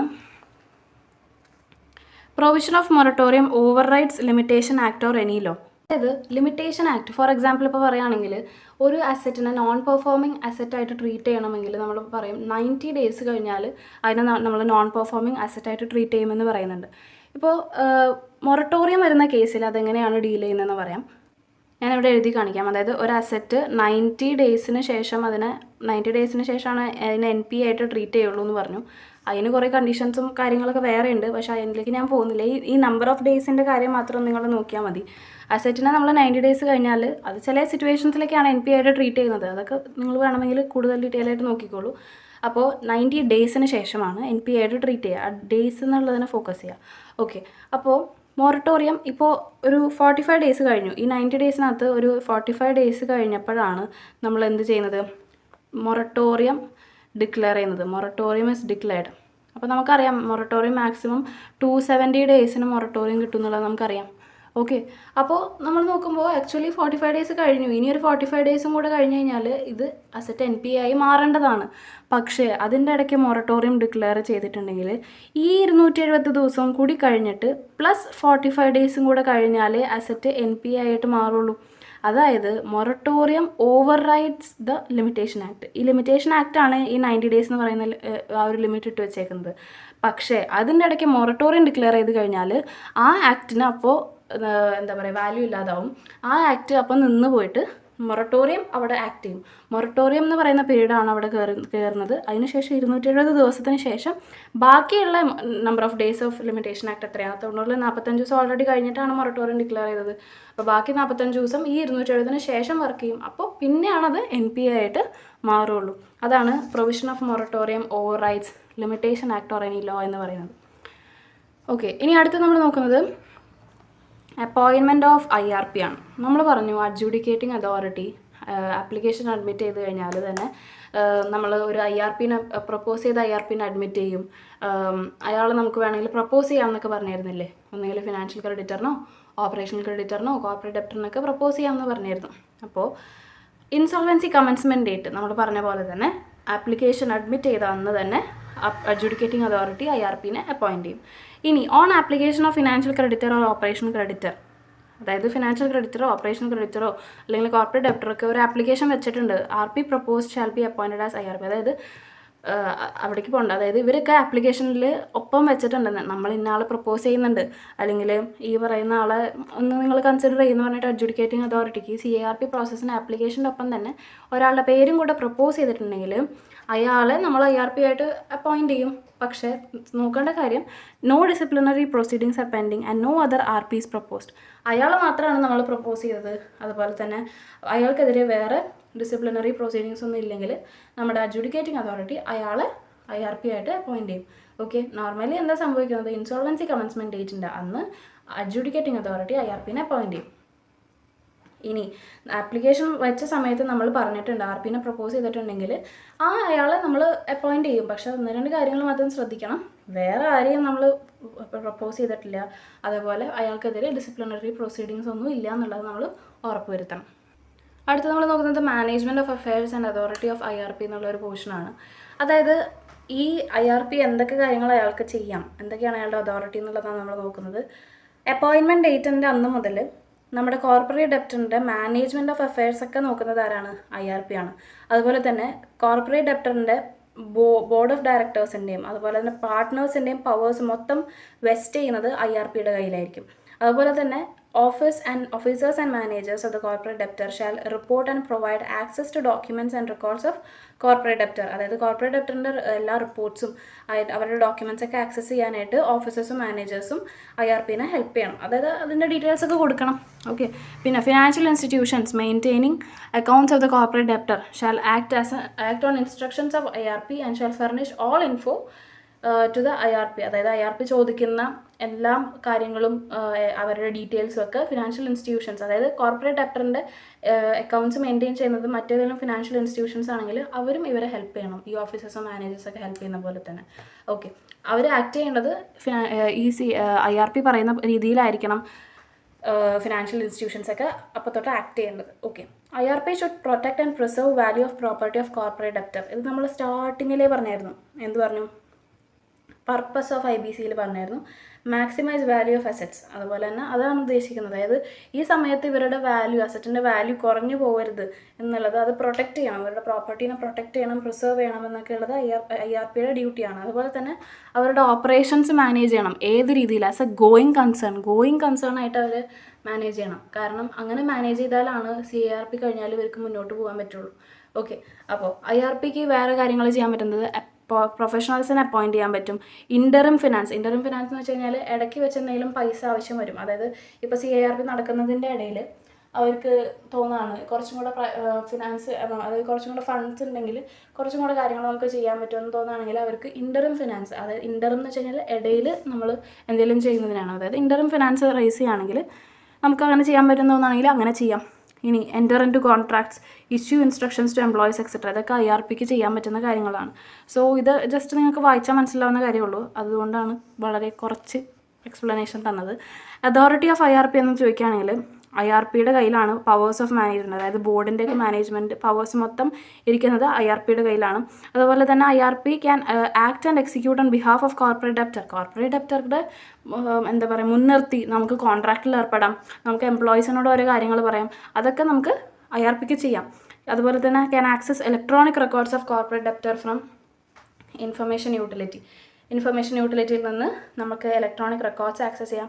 അതുപോലെ തന്നെ ബുക്സ് ഓഫ് അക്കൗണ്ട്സ് റെക്കോർഡ്സ് ഒക്കെ ആക്സസ് ചെയ്യാം. അതുപോലെ തന്നെ നമ്മുടെ കോർപ്പറേറ്റ് ഡെപ്റ്ററിൻ്റെ ലീഗൽ കംപ്ലയൻസസ് ഒക്കെ ശരിയല്ലേ എന്നുള്ളത് IRPയുടെ റെസ്പോൺസിബിലിറ്റിയാണ്. അതായത് എല്ലാ ലോഫുള്ളി നമ്മൾ കറക്റ്റായിട്ടാണ് പോകുന്നത് എന്നുള്ളത് IRP ഉറപ്പുവരുത്തണം. ഇത്രയും കാര്യങ്ങളാണ് അതോറിറ്റി ഓഫ് IRP അതുപോലെ തന്നെ മാനേജ്മെൻറ്റ് ഓഫ് അഫെയർസിലൊക്കെ വരുന്നത്. അടുത്തത് ഡ്യൂട്ടീസ് ഓഫ് IRP ആണ്. ഡ്യൂട്ടീസ് ഓഫ് IRP എന്ന് പറയുന്നതിൽ എന്തൊക്കെയാണെന്ന് നമുക്ക് നോക്കാം. Collect all information relating to assets, finances and operations of the corporate debtor. അതായത് കോർപ്പറേറ്റ് ഡെപ്റ്ററിൻ്റെ അസറ്റ്സിനെ പറ്റി, ഫിനാൻസസിനെ പറ്റി, അവരുടെ ഓപ്പറേഷൻസ് എന്തൊക്കെയാണ്, ഇങ്ങനെയുള്ളതിനെ പറ്റി എല്ലാ ഇൻഫർമേഷനും നമ്മൾ കളക്ട് ചെയ്യണം. അതുപോലെ തന്നെ receive and collate all claims submitted by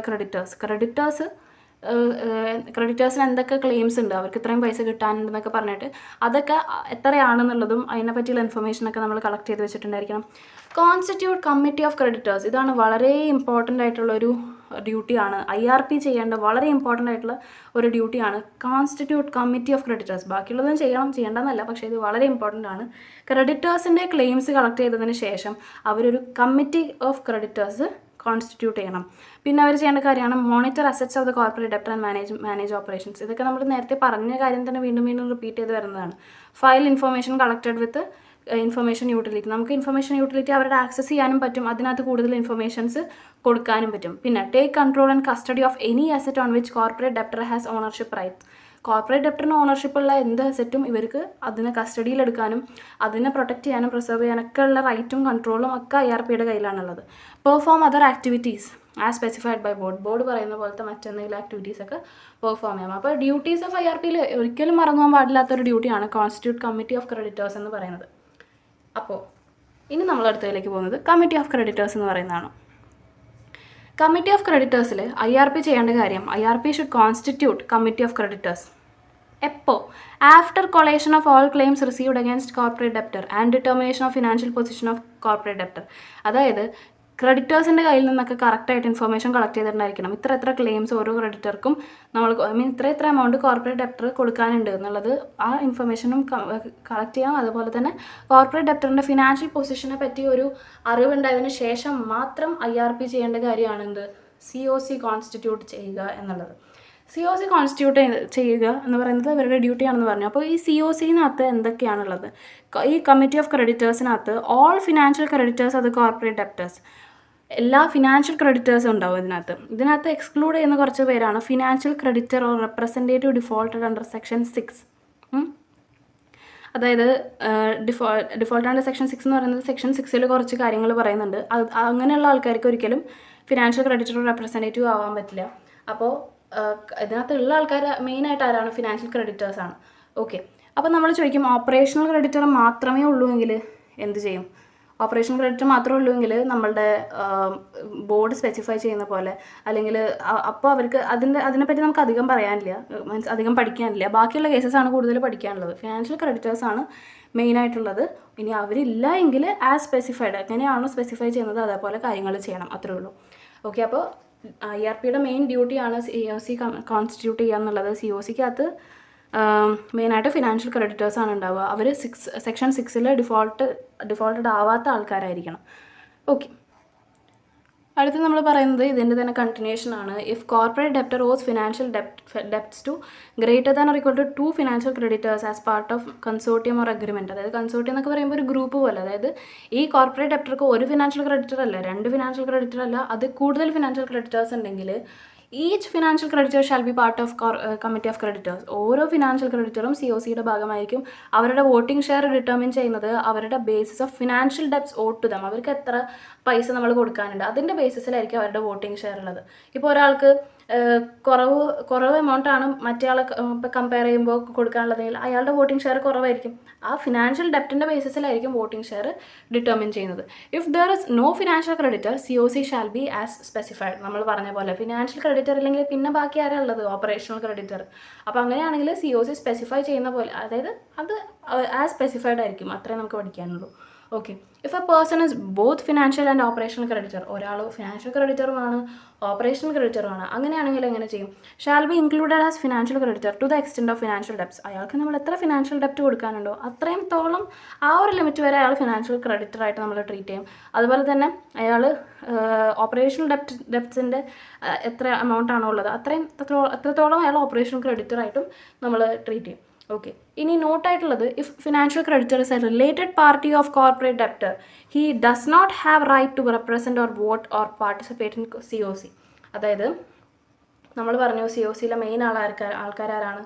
financial ക്രെഡിറ്റേഴ്സാണ്. ഫിനാൻഷ്യൽ ക്രെഡിറ്റേഴ്സ് എന്ന് പറയുന്നത് കോർപ്പറേറ്റ് ഡെപ്റ്റേഴ്സിൻ്റെ റിലേറ്റഡ് പാർട്ടി ആണെങ്കിൽ അവർക്ക് COCയിൽ പാർട്ടിസിപ്പേറ്റ് ചെയ്യാനോ റെപ്രസെൻറ്റ് ചെയ്യാനോ വോട്ട് ചെയ്യാനുള്ള യാതൊരു റൈറ്റും അവർക്കില്ല. അപ്പോൾ ഈ റിലേറ്റഡ് പാർട്ടീസ് ആരൊക്കെയാണെന്ന് നോക്കുകയാണെങ്കിൽ director or partners, LLP or firm with common directors or partners. അതുപോലെ തന്നെ കുറേ കാര്യങ്ങളിലൂടെ പറയുന്നുണ്ട്. ഇത് ആക്ച്വലി നമ്മൾ മുമ്പ് പല സ്ഥലങ്ങളിലായിട്ട് പഠിച്ചിട്ടുള്ള കാര്യങ്ങളാണ്. അതുകൊണ്ട് തന്നെ ഞാനിതിവിടെ എക്സ്പ്ലെയിൻ ചെയ്ത് ടൈം കളയുന്നില്ല. നിങ്ങൾ ഡൗട്ട് ഉണ്ടെങ്കിൽ ചോദിച്ചോളൂ. ഓക്കെ. അപ്പോൾ ജസ്റ്റ് വായിച്ചാൽ മനസ്സിലാവുന്ന കാര്യങ്ങളേ ഉള്ളൂ. ഓക്കെ. അപ്പോൾ പിന്നെ ടെക്സ്റ്റിലുള്ളതിനേക്കാളും ഷോർട്ടാക്കിയിട്ട് തന്നെയാണ് ഞാനിവിടെ എഴുതിയിട്ടുള്ളത്. അപ്പോൾ അതുകൊണ്ട് നിങ്ങൾ എന്തെങ്കിലും ഡൗട്ട് ഉണ്ടെങ്കിൽ ചോദിച്ചോളൂ. ഓക്കെ. അപ്പോൾ അതായത് മനസ്സിലാക്കേണ്ട കാര്യം എന്ന് വെച്ചാൽ ഫിനാൻഷ്യൽ ക്രെഡിറ്റർ എന്ന് പറയുന്ന ആൾ കോർപ്പറേറ്റ് ഡെപ്റ്ററിൻ്റെ റിലേറ്റഡ് പാർട്ടി ആണെങ്കിൽ അയാൾക്ക് ഒരിക്കലും COCയിൽ പങ്കെടുക്കാനോ വോട്ട് ചെയ്യാനോ റെപ്രസെൻറ്റ് ചെയ്യാനുള്ള റൈറ്റ് ഇല്ല. അപ്പോൾ ഇത്ര നേരം നമ്മൾ പറഞ്ഞുകൊണ്ടിരുന്നത് IRPയുടെ കാര്യം പറഞ്ഞു അല്ലേ. ഇനി വരാണ് appointment of resolution professional, RP എന്ന് പറയുന്ന പേഴ്സൺ കയറി വരാണ്. ഇത്രയും നേരം നമ്മൾ പല സ്ഥലങ്ങളിലും റെസൊല്യൂഷൻ പ്രൊഫഷണൽ എന്ന് പറഞ്ഞിട്ടുണ്ടെങ്കിൽ പോലും അത് ആക്ച്വലി IRPനെ ആയിരുന്നു ഉദ്ദേശിച്ചുകൊണ്ടിരുന്നത്. ഇനിയാണ് നമ്മൾ റെസൊല്യൂഷൻ പ്രൊഫഷണൽ എന്നുള്ള ആളെ അപ്പോയിൻറ്റ് ചെയ്യാൻ പോകുന്നത്. അതെങ്ങനെയാണ്? COC കോൺസ്റ്റിറ്റ്യൂഷൻ ചെയ്ത് വിത്തിൻ 7 ഡേയ്സിൻ്റെ ഉള്ളിൽ ഫസ്റ്റ് മീറ്റിംഗ് ഓഫ് COC നടത്തണം. ഇത്രയൊക്കെ ഡ്യൂട്ടീസ് ഓഫ് IRP തന്നെയാണ്. IRP തന്നെയാണ് COC കോൺസ്റ്റിറ്റ്യൂട്ട് ചെയ്യേണ്ടതും 7 ദിവസത്തിനുള്ള അവരുടെ മീറ്റിംഗ് നടത്തേണ്ടതൊക്കെ IRPയുടെ ചുമതല തന്നെയാണ്. With minimum vote of 66%. Minimum vote 66% minimum vote കൊണ്ട് ഒന്നെങ്കിൽ അവർക്ക് ഈ പറഞ്ഞ IRPനെ, ഈ COC കോൺസ്റ്റിറ്റ്യൂട്ട് ചെയ്തതും COC ഒക്കെ ഫസ്റ്റ് മീറ്റിംഗ് ഒക്കെ നടത്തിയതിൻ്റെ ആ IRPനെ തന്നെ നമുക്ക് RP ആയിട്ട് അപ്പോയിൻറ്റ് ചെയ്യാം. അല്ലെങ്കിൽ അവർക്ക് വേറൊരു IRPനെ വേറൊരു ആളെ റീപ്ലേസ് ചെയ്യാം ആ പൊസിഷനിലേക്ക്. ഓക്കെ. അപ്പോൾ അപ്പോയിൻറ്റ് സെയിം ആളെ തന്നെയാണ് നമ്മൾ അപ്പോയിൻറ്റ് ചെയ്യുന്നതെങ്കിൽ നമ്മൾക്കത് അഡ്ജുഡിക്കേറ്റിംഗ് അതോറിറ്റിയിലേക്ക് നമ്മൾ ഇൻഫോം ചെയ്യണം. നമ്മൾ റീപ്ലേസ് ചെയ്യണം. അയാളെ അല്ല നിർത്തുന്നത്, വേറൊരാളെ നമ്മൾ റീപ്ലേസ് ചെയ്യുകയാണെങ്കിൽ നമ്മൾ എന്ത് ചെയ്യണം? നമ്മൾ IBBIൻ്റെ അപ്രൂവൽ വേണം. അതുകൊണ്ടാണ് അവരാണ് നമ്മളെ റെഗുലേറ്ററി ബോഡി. ഓക്കെ. അവരുടെ അപ്രൂവൽ നമുക്ക് എന്തായാലും വേണം. അതുവരെ അവരുടെ അപ്രൂവൽ കിട്ടുന്നവരെ ഇവിടെ വരെ ഉണ്ടായിരുന്ന IRP ആരാണോ അയാൾ തന്നെ കണ്ടിന്യൂ ചെയ്യും. ഓക്കെ. RPനെ റീപ്ലേസ് ചെയ്യാനായിട്ട് നമുക്ക് 66% വോട്ട് ഓഫ് COC വേണം. അതുപോലെ തന്നെ അപ്രൂവൽ ഓഫ് അഡ്ജുഡിക്കേറ്റിംഗ് അതോറിറ്റി വേണം. അതുപോലെ തന്നെ നമ്മൾ പറഞ്ഞ പോലെ IBBIൻ്റെ അപ്രൂവൽ മീൻസ് കൺസൾട്ടേഷനും വേണം. അപ്പോൾ ഒരു റെസൊല്യൂഷൻ പ്രൊഫഷണലിൻ്റെ അപ്പോയിൻമെൻറ്റിൻ്റെ കാര്യം നമ്മൾ എങ്ങനെയാണ് പറഞ്ഞത്? COC കോൺസ്റ്റിറ്റ്യൂട്ട് ചെയ്ത് 7 ദിവസത്തിനുള്ളിൽ നമ്മൾ ഫസ്റ്റ് മീറ്റിംഗ് ഓഫ് COC നടത്തണം. അങ്ങനെ മിനിമം വോട്ട് ഓഫ് 66% കൂടി ഒന്നെങ്കിൽ അവർക്ക് എന്ത് ചെയ്യാം? ആ IRPനെ തന്നെ RP ആയിട്ട് അപ്പോയിൻറ്റ് ചെയ്യാം. അങ്ങനെയാണെങ്കിൽ അഡ്ജുഡിക്കേറ്റിംഗ് അതോറിറ്റീനെ അത് ഇൻഫോം ചെയ്യണം. അല്ലെങ്കിൽ അവർക്ക് മറ്റൊരു തീരുമാനം എടുക്കാം, റീപ്ലേസ് ചെയ്യാം. അയാളെ മാറ്റിയിട്ട് വേറൊരാളെ അപ്പോയിൻറ്റ് ചെയ്യാം. അപ്പോൾ അങ്ങനെയാണെങ്കിൽ അതിന് നമുക്ക് IBBIൻ്റെ അപ്രൂവൽ വേണം. അപ്പോൾ IBBIൻ്റെ അപ്രൂവൽ കിട്ടുന്നത് വരെ പഴയ IRP തന്നെ RP ആയിട്ട് കണ്ടിന്യൂ ചെയ്യും. ഓക്കെ. പിന്നെ RPനെ റീപ്ലേസ് ചെയ്യാനായിട്ട് നമുക്ക് 3 കാര്യങ്ങൾ വേണം. 66% വോട്ട് ഓഫ് COC വേണം, then approval of adjudicating authority വേണം, അതുപോലെ തന്നെ IBBIൻ്റെ അപ്രൂവൽ അല്ലെങ്കിൽ കൺസൾട്ടേഷനും വേണം. ഇനി ഈ resolution പ്രൊഫഷണലാണ് he shall conduct the entire CIRP and manage operations of CD during the CIRP period. ഇനിയുള്ള ബാക്കി കാര്യങ്ങളൊക്കെ ചെയ്യുന്നത് എന്താണ്? ആരാണ് ചെയ്യുന്നത്? റെസൊല്യൂഷൻ പ്രൊഫഷണലാണ്. ഇനി IRP എന്ന് പറയുന്ന വാക്ക് നമ്മൾ പറയൂല, RP എന്ന് പറയുന്ന വാക്കാണ് നമ്മൾ പറയാം. ഓക്കെ. അപ്പോൾ നമ്മളൊരു ക്ലാരിറ്റി പോലെ പറയുകയാണെങ്കിൽ നമ്മൾ എന്ത് ചെയ്തു? ആദ്യം ഫിനാൻഷ്യൽ ക്രെഡിറ്റർ അല്ലെങ്കിൽ ഓപ്പറേഷണൽ ക്രെഡിറ്റർ അല്ലെങ്കിൽ കോർപ്പറേറ്റ് ഡെപ്റ്റർ എന്ന് പറയുന്ന ആൾക്കാർ ഒരു IRPനെ പ്രപ്പോസ് ചെയ്തു. ആ IRP ശരിക്കും ആരായിരിക്കും? ഒരു IP ആയിരിക്കും. ഈ IP എന്ന് പറയുന്ന ആളൊരു CA അല്ലെങ്കിൽ CMA അല്ലെങ്കിൽ CS ഒക്കെ ആയിരിക്കും നമ്മൾ പറഞ്ഞു. ഈ IRP പ്രപ്പോസ് ചെയ്ത IRPനെ നമ്മൾ അപ്പോയിൻറ്റ് ചെയ്യും. NCLT അപ്പോയിൻറ്റ് ചെയ്യും. ഓക്കെ, NCLT അപ്പോയിൻറ്റ് ചെയ്യുന്ന കേസൊക്കെ നമ്മളിവിടെ പറഞ്ഞു കഴിഞ്ഞു ഓൾറെഡി. അതിലേക്ക് ഞാനിനി പോകുന്നില്ല. ജസ്റ്റ് ഒന്ന് നമ്മൾക്ക് നോക്കുകയാണെങ്കിൽ adjudicating authority appoints IRP on date of insolvency commencement date. അതുപോലെ തന്നെ ആപ്ലിക്കേഷൻ ഓഫ് ഇവർ കൊടുത്ത ആപ്ലിക്കേഷനിൽ ഇവർ ഡിസിപ്ലിനറി പ്രൊസീഡിങ്സ് ഇല്ല, അതുപോലെ തന്നെ വേറെ RPനൊന്നും പ്രപ്പോസ് ചെയ്തിട്ടില്ലെങ്കിൽ അവർ പ്രപ്പോസ് ചെയ്ത RPനെ നമുക്ക് IRP ആയിട്ട് അപ്പോയിൻറ്റ് ചെയ്യാമെന്നൊക്കെ പറഞ്ഞു. അപ്പോൾ അതാണ് രണ്ടാമത്തെ സ്റ്റെപ്പ്. അതിനുശേഷം IRPയുടെ മെയിൻ ഡ്യൂട്ടീസൊക്കെ അവർ ചെയ്യുന്നു. ഡ്യൂട്ടീസിലെ മെയിൻ കാര്യമാണ് COC കോൺസ്റ്റിറ്റ്യൂട്ട് ചെയ്യുക എന്നുള്ളത്. COC കോൺസ്റ്റിറ്റ്യൂട്ട് ചെയ്തിട്ട് നമ്മൾ പറഞ്ഞ ഈ RPയുടെ കേസാണ് വരുന്നത്. COC കോൺസ്റ്റിറ്റ്യൂട്ട് ചെയ്ത് 7 ദിവസത്തിനുള്ളിൽ ഫസ്റ്റ് മീറ്റിംഗ് നടക്കുന്നു. ബാക്കി എന്തെങ്കിലും IRPനെ RP ആയിട്ട് അപ്പോയിൻറ്റ് ചെയ്യുന്നു, അല്ലെങ്കിൽ റീപ്ലേസ് ചെയ്യുന്നു. അപ്പോൾ എങ്ങനെയെങ്കിലും ഒരു RP സംഭവിക്കും അവിടെ, RP വരും അവിടെ. RP gets appointed anyway after COC constitution. അതിനുശേഷം നമ്മൾ എന്ത് ചെയ്യുന്നു? V carry out CIRP process. അപ്പോൾ ഇതാണൊരു ക്ലാരിറ്റി എന്ന് പറയുന്നത്. ടോട്ടലി നമ്മൾ നോക്കുകയാണെങ്കിൽ ആദ്യം IRPനെ പ്രപ്പോസ് ചെയ്യുന്നു, അയാൾ അപ്പോയിൻറ്റ് ചെയ്യുന്നു, അതിനുശേഷം അയാളുടെ ഡ്യൂട്ടീസ് ചെയ്യുന്നു, അയാൾ COC കോൺസ്റ്റിറ്റ്യൂട്ട് ചെയ്യുന്നു, അതിന് 7 ദിവസത്തിനുള്ള അയാൾ ഫസ്റ്റ് മീറ്റിംഗ് നടത്തുന്നു. ഫസ്റ്റ് മീറ്റിങ്ങിലാണ് RPനെ അപ്പോയിൻറ്റ് ചെയ്യുന്നതിനെ പറ്റിയൊക്കെ ഡിസൈഡ് ചെയ്യുന്നത്. അപ്പോൾ RP അതിനുശേഷം RP എന്ത് ചെയ്യും? CIRP പ്രോസസ്സ് ക്യാരി ഔട്ട് ചെയ്യും, അല്ലെങ്കിൽ കണ്ടക്ട് ചെയ്യും. സോ നമ്മൾ നെക്സ്റ്റ് നോക്കാൻ പോകുന്നത് മീറ്റിംഗ് ഓഫ് COC എന്ന് പറയുന്ന ഭാഗമാണ്. നമ്മൾക്ക് കമ്മിറ്റി ഓഫ് ക്രെഡിറ്റേഴ്സ് എന്താണെന്നുള്ളത് നമ്മൾ പറഞ്ഞു കഴിഞ്ഞു ഓൾറെഡി. ഇനി നമ്മൾ നോക്കുന്നത് മീറ്റിംഗ്, അവരുടെ മീറ്റിങ്ങിൻ്റെ കുറച്ച് ഡീറ്റെയിൽസ് ആണ്. അവരെങ്ങനെയാണ് കണ്ടക്ട് ചെയ്യുന്നത്, ആരാണ് ഇതിന് ഇനീഷ്യേറ്റീവ് എടുക്കുന്നതൊക്കെയാണ് നമ്മൾ നോക്കുന്നത്. റെസൊല്യൂഷൻ പ്രൊഫഷണൽ, അതായത് RP conducts meeting of COC either by electronic means or by meeting in person. ഒന്നുകിൽ ഇലക്ട്രോണിക് മീൻസ് യൂസ് ചെയ്തിട്ട്, അല്ലെങ്കിൽ അവർ ആൾക്കാരെ വിളിച്ച് തന്നെ എന്ത് ചെയ്യും? കണ്ടക്ട് ചെയ്യും. എന്ത്? COC കണ്ടക്ട് ചെയ്യും. ഇതിന് നോട്ടീസ് കൊടുക്കും. മീറ്റിംഗ് കണ്ടക്ട് ചെയ്യുന്നതിന് മുൻപ് നോട്ടീസ് കൊടുക്കും. ആർക്കൊക്കെ കൊടുക്കും? മെമ്പേഴ്സ് ഓഫ് COCക്ക് കൊടുക്കും, members of board or partners of corporate ഡെപ്റ്ററിന് കൊടുക്കും, അതുപോലെ തന്നെ operational creditors or their representatives if aggregate dues is greater than or equal to 10% of the debt. അത് വളരെ ഇമ്പോർട്ടൻ്റ് ആയിട്ടുള്ളൊരു പോയിൻ്റാണ്. കാരണം വൺ വേർഡായിട്ടൊക്കെ ചോദിക്കാൻ ചാൻസ് ഉള്ള ഒരു പോയിൻ്റായിട്ട് എനിക്ക് തോന്നി. കാരണം നോർമലി നമ്മൾ പറഞ്ഞു കമ്മിറ്റി ഓഫ് ക്രെഡിറ്റേഴ്സിനകത്ത് ഫിനാൻഷ്യൽ ക്രെഡിറ്റേഴ്സാണ് കൂടുതലായിട്ടും, മീൻസ് അവരാണ് ഉള്ളത്. ഓപ്പറേഷണൽ ക്രെഡിറ്റേഴ്സിന് റോളില്ല. അതുപോലെ തന്നെ വോട്ട് ചെയ്യാനുള്ളതും പാർട്ടിസിപ്പേറ്റ് ചെയ്യാനുള്ള ഒക്കെ ഉള്ള റൈറ്റ് ആർക്കാണ്? ഫിനാൻഷ്യൽ ക്രെഡിറ്റേഴ്സിനാണ്. പക്ഷേ ഓപ്പറേഷണൽ ക്രെഡിറ്റേഴ്സിന് അവരുടെ ഡെപ്റ്റ് എന്ന് പറയുന്നത് ടോട്ടൽ ഡ്യൂസിൽ, അതായത് ടോട്ടൽ ഡ്യൂസ് നോക്കുമ്പോൾ അവരുടെ ഡെപ്റ്റിന് തന്നെ more than or equal to 10%, total ഡെപ്റ്റിൻ്റെ 10% എങ്കിലും അവരുടെ ഡെപ്റ്റിന് വാല്യൂ ഉണ്ടെങ്കിൽ അപ്പോൾ അവർക്ക് നമ്മൾ നോട്ടീസ് അയക്കേണ്ടി വരും. ചിലപ്പോൾ അവർക്കായിരിക്കും, അല്ലെങ്കിൽ അവരുടെ റെപ്രസെൻറ്റേറ്റീവ്സിനായിരിക്കും. Okay, whatever be. ചിലപ്പോൾ അവർ അവരുടെ റെപ്രസെൻറ്റേറ്റീവ്സായിട്ട് ആരെങ്കിലും നിയമിച്ചിട്ടുണ്ടാവും. അപ്പോൾ അങ്ങനെയാണെങ്കിൽ ആ റെപ്രസെൻറ്റേറ്റീവ്സിനാണ് നോട്ടീസ് അയക്കേണ്ടത്. ഓക്കെ, സോ 3 പേർക്കാണ് നമ്മൾ നോട്ടീസ് അയക്കേണ്ടത്. ആർക്കൊക്കെയാണ്? COCയുടെ മെമ്പേഴ്സിന്, അതായത് ഫിനാൻഷ്യൽ ക്രെഡിറ്റേഴ്സിന്, അതുപോലെ തന്നെ ബോർഡിലുണ്ടായിരുന്ന മെമ്പേഴ്സിന്, അതുപോലെ തന്നെ കോർപ്പറേറ്റ് ഡെപ്റ്റേഴ്സിൻ്റെ പാർട്ട്നേഴ്സിന്, പിന്നെ ഉള്ളത് ഓപ്പറേഷണൽ ക്രെഡിറ്റേഴ്സ് അല്ലെങ്കിൽ അവരുടെ റെപ്രസെൻറ്റേറ്റീവ്സിന്. എപ്പോഴാണ് അവർക്ക് അയക്കേണ്ടത്? നമ്മുടെ ഡെപ്റ്റ് എന്ന് പറയുന്നത് it is greater than or equal to 10% of the total ഡെപ്റ്റ് എന്ന് പറയുന്നത്. ഓക്കെ, ഇനി അടുത്ത പോയിന്റ് നമുക്ക് അറിയാവുന്ന പോയിന്റാണ്. Only financial creditors have the right to vote. അവർക്ക് മാത്രമേ വോട്ട് ചെയ്യാനുള്ള റൈറ്റ് ഉള്ളൂ. ഇനി നമ്മൾ റെപ്രസെൻറ്റേറ്റീവ്സിൻ്റെ കാര്യമൊക്കെ പറഞ്ഞില്ലേ, അപ്പോൾ അതിനെപ്പറ്റി ഒന്ന് നോക്കാം. Representation: any creditor who is member of COC may appoint an IP other than RP for representing such creditor in the meeting of COC. അതായത് ഏത് ക്രെഡിറ്ററിനായാലും, അതായത് ഇപ്പോൾ ഓപ്പറേഷണൽ ക്രെഡിറ്റേഴ്സിന് ചില കേസുകളിൽ നമ്മൾ നോട്ടീസ് അയക്കേണ്ടി വരും. അങ്ങനെയാണെങ്കിൽ അവർക്കും റെപ്രസെൻറ്റേറ്റീവ്സിനെ വെക്കാം. പക്ഷേ റെപ്രസെൻറ്റേറ്റീവിനെ വെക്കുമ്പോൾ ഫിനാൻഷ്യൽ ക്രെഡിറ്റേഴ്സിനും റെപ്രസെൻറ്റേറ്റീവ്സിനും വെക്കാം. അപ്പോൾ റെപ്രസെൻറ്റേറ്റീവിനെ വെക്കുമ്പോൾ ആ റെപ്രസെൻറ്റേറ്റീവ് എങ്ങനെയുള്ള ആളായിരിക്കണം എന്നാണ് പറയുന്നത്? അയാളൊരു IP ആയിരിക്കണം, അതായത് ഇൻസോൾവൻസി പ്രൊഫഷണൽ ആയിരിക്കണം. നമ്മുടെ RP മീറ്റിംഗ് കൊണ്ട് നടക്കുന്ന RP ഉണ്ടല്ലോ, മീറ്റിംഗ് കണ്ടക്ട് ചെയ്യുന്ന RP, പുള്ളി ആവാൻ പാടില്ല. വേറെ ഏതെങ്കിലും IPനെ കൊണ്ടുവന്ന് നമുക്ക് റെപ്രസെൻറ്റേറ്റീവായിട്ട് വയ്ക്കാം. വോട്ടിംഗ് ഷെയർ നമ്മൾ നേരത്തെ പറഞ്ഞു കഴിഞ്ഞായിരുന്നു. നമ്മുടെ ഡെപ്റ്റിനെ ബേസ് ചെയ്തിട്ടാണ് വോട്ടിംഗ് ഷെയർ ഉള്ളത്. Meetings of committee of creditors shall be conducted in a manner specified by board specify ചെയ്യുന്ന രീതിയിലാണ് ഇവരുടെ മീറ്റിംഗ്സ് നടക്കുക. ഓക്കെ, ഇനി കുറച്ച് പെർസെൻറ്റേജസ് ആണ് നമ്മൾ നോക്കാനുള്ളത്. All decisions of COC shall be taken by vote of minimum. അതായത് ജനറൽ കേസസിൽ നമ്മുടെ COCയുടെ ഡിസിഷൻസൊക്കെ റെസൊല്യൂഷൻസ് പാസ് ചെയ്യുന്നത് അവരുടെ വോട്ടിംഗ് പെർസെൻറ്റേജ് മിനിമം 51% എങ്കിലും വോട്ടിംഗ് ഉണ്ടെങ്കിലാണ്, അത്രയും വോട്ടിങ്ങിലും കിട്ടിയാലാണ് ജനറൽ ഡിസിഷൻസ് ഒക്കെ നമ്മൾക്ക് എന്ത് ചെയ്യാൻ പറ്റുള്ളൂ? പാസ് ചെയ്യാൻ പറ്റുള്ളൂ.